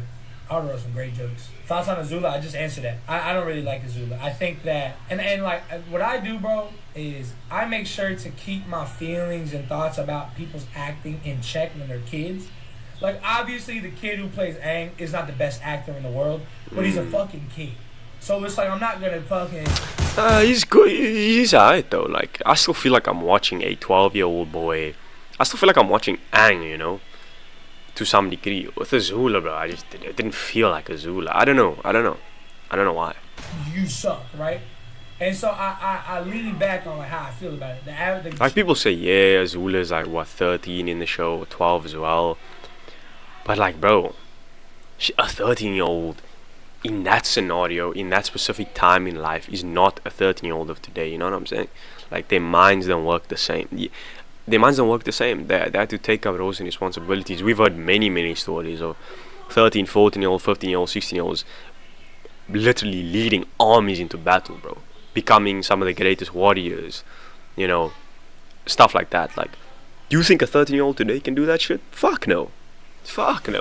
The situation and the circumstantial, societal, you know, impacts the entire mindset of a human being and the development of a human being. Chick who plays Azula, again, she seems young, so I'm not gonna just get on her ass like that. But the way the writers portray Azula, it don't give me Azula vibes. You know what I'm saying?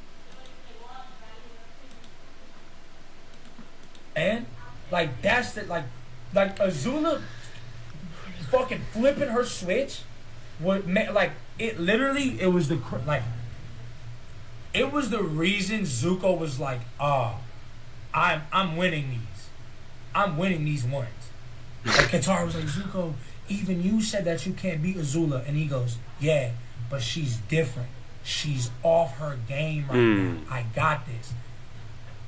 Azula's already off the game. Azula's not even playing. Azula's not in the game. Azula's not in the game. Azula's benched. Game right now.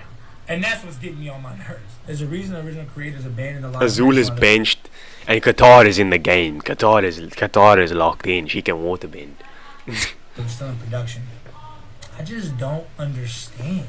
Azula was so calm, level, like she could rule the kingdom, and just lost it. Yup. And then it was the best Agni Kai ever. There's no way this shit gonna happen in season 3. Yeah, I don't see their Agni Kai being as beautiful as it was. Aang flying still got me tight. I mean, I wouldn't call that flying. I think he was just kind of floating with gusts of wind. You know what I'm saying? But off subject, I knew something was off when he was scared of Ko, the face there. Like, come on. Oh! Yeah, bro, what the fuck was that? The fucking owl came up out of nowhere in the spirit world. Wang Shi Tong? He was just in that bitch. He's like, yo, Aang, you people over there, they can't understand me, but you can. Sup? Where's the library? I completely forgot about that. that. Means, right? We're not getting Appa's lost days. We're No not cap. getting that. No cap. Appa going missing? How is that going to happen? The only reason that happened is because the sandbenders took him. The only reason they were in the sand Is because they were in that, what was it, the library. That episode, a lot of people don't like it, bro. I really fucked with that episode heavy. I mean, we're probably not gonna get that. Was to go to I just realized. How are they gonna figure out the information for the Day of the Black Sun? Oh my god! Bro, they're gonna do some bullshit. They're gonna figure out some way to do it. It's just not gonna hit the same though. It's not gonna hit even close. And the thing is, with the live action, yeah, we know live actions are not near as good from previous history, but it has the ability to be the original show but better, you know. Obviously it's hard with cartoon, and there's a lot of things where the animation and the actual cartoon in Avatar played a factor, but there's also a lot of times where it didn't play a factor in terms of the characters and stuff, where they could have done way better in the Netflix show and they just didn't. Now that Zuko has his moment then, where he's like, fuck you, dad, fuck you, bitch. Oh, the show's cooked. The show is cooked. Oh shit. You know what bothers me about one thing is Hakoda, Sokka's dad, but was mean. He was mean to him. Sokka had his ice dodging trials, and Hakoda was like, Bato, my son's a bitch. My son's a loser guy. He literally said, some people aren't meant to have the responsibilities of people's lives in their hands. That is what he said about Sokka. Damn. What? Damn, that's your son, nigga. Sokka's character That's literally your son. Was that Hakoda was like, Sokka, you got this. I know you're young, and I know the men have to leave. You're gonna have to grow up, and I know you're gonna do it because you're my son, and I believe you. And then he doesn't do that. His dad didn't want that to. See, it's shit like that pisses me off. It's shit like that. They just didn't need to have that scene there. And the only reason they had that scene there was because Sokka met Ko the Face Stealer. Why? Why did he do that? Why were Sokka and Katara even there in the first place? Aang was meditating and he woke up, and Sokka and Katara are like, yo, we're spirits too. Let's go hit you, man. Why are y'all spirits? Yeah, that shit was goofy. I don't know why they made them spirits, bro. I don't know. I don't even know how they justify the logic behind that, like in terms of canon. But then again, it's live action, bro. Y'all doing that? It don't even make. What is this? A proximity spirit thing? What the fuck is that? That don't even make sense. That don't even make sense. I will forgive everything if Sparky Boom Man is Batista. Fire. And then when Aang met Boomy, and Boomy was mad and rude to Aang, like, what? They were best friends after Aang got released. Aang named this kid after him. Like, what? Yeah, that don't make no sense. And bro, Aang hit him with. Yeah, the Boomy and Aang thing didn't hit the same in the live action at all, bro. It was more of like a weird vibe, you know? It was weird, bro. And Boomy was actually fucking psyched, bro. Boomy was, oh my god. And like, Boomy brought him, invited him, was like, sup? I'm the Earth King. Aang goes, sup? Oh shit, Boomy? What the fuck? Bro, what? Bro, I forgot about that, bro. Damn. Oh, you the Boomy? Bro, like, what? Dog. What in the fuck is that? What in the fuck is that? How the fuck? How, bro? Nigga's like 100 years old. How do you recognize him, bro? Like, what? No trials, no nothing? Yeah, like, what? Katara was the one who saved the gang during the first episode and not Aang during the Avatar state. That moment was supposed to be important. Exactly. But they couldn't have that moment because if you go watch the first and the second episode, like, that episode ends with the gang escaping Zuko. And then the second episode begins with Aang going in the Avatar state. So, because of the pacing being bad, like if you go rewatch the back half of the first episode and the first half of the second, Aang would have went the Avatar state within like 10 minutes of 2 episodes. That's why he didn't go Avatar state fighting Zuko, was because it would have been Aang is away, Zuko comes to the village, Aang gets captured, Zuko goes to Avatar state and leaves. Episode 1. Episode 2, Air Nomad Temple, Aang goes to Avatar state again, everybody. But like the pacing's so bad that you can't do that. And what makes me the most mad, bro, is all you have to do is copy. What are we gonna do for the first episode, guys? Let me go watch the first episode of Avatar and let's just do that. Yeah, that's the thing though. I don't think they wanted to do that. Wasn't the intent of it. They weren't like, yo, we're gonna remake this show. We're just gonna make it live action, and it's gonna be for the new generation of Avatar fans. Nah, they were like, yo, let's see what we can do differently. Let's see what we can switch it up so that old Avatar fans that watch it won't think they're watching the exact same thing. I think that was the goal. From, at least for me watching it, that's what I've determined. Because it's like it is that simple. Like, you could have just copy pasted a lot of this stuff. Obviously there were certain things with animation that was done that you can't just copy paste, but the character development, things like that. Besides that, there's obvious things, bro, that they didn't have to copy paste it. There were obvious things that they just left out with certain characters development. That's genuinely gonna I don't know how they're gonna do it in season 2, bro. Imagine they just start season 2 off and it's exactly like the show. That would be weird. If you're watching it like immediately season 1 of Netflix, season 2 of Netflix, if for season 2 they just do copy paste of the show, it just wouldn't. You'd be like, how did the characters end up like this? How did Katara become the strong-willed person that, you know, like the character development got stifled? I don't even think Aang learned how to properly waterbend, bro. Like properly waterbend in the show. Katara didn't teach him properly, I don't think. Like, they learned together. There was literally some scenes where Katara was like getting jealous of Aang because he was learning quicker than her how to waterbend, and that had an entire little character arc within herself in those couple episodes, where she had to learn to deal with the fact that this kid is literally the Avatar. Like, I don't get this, bro. I don't get what they did with the Netflix show. I don't get it. I enjoyed it. Mostly because I probably watched it before I watched the cartoon. So now watching season 2, I'm probably going to have a very different perspective. Because now I know what season 2 is supposed to look like, you know? Yeah, that's it.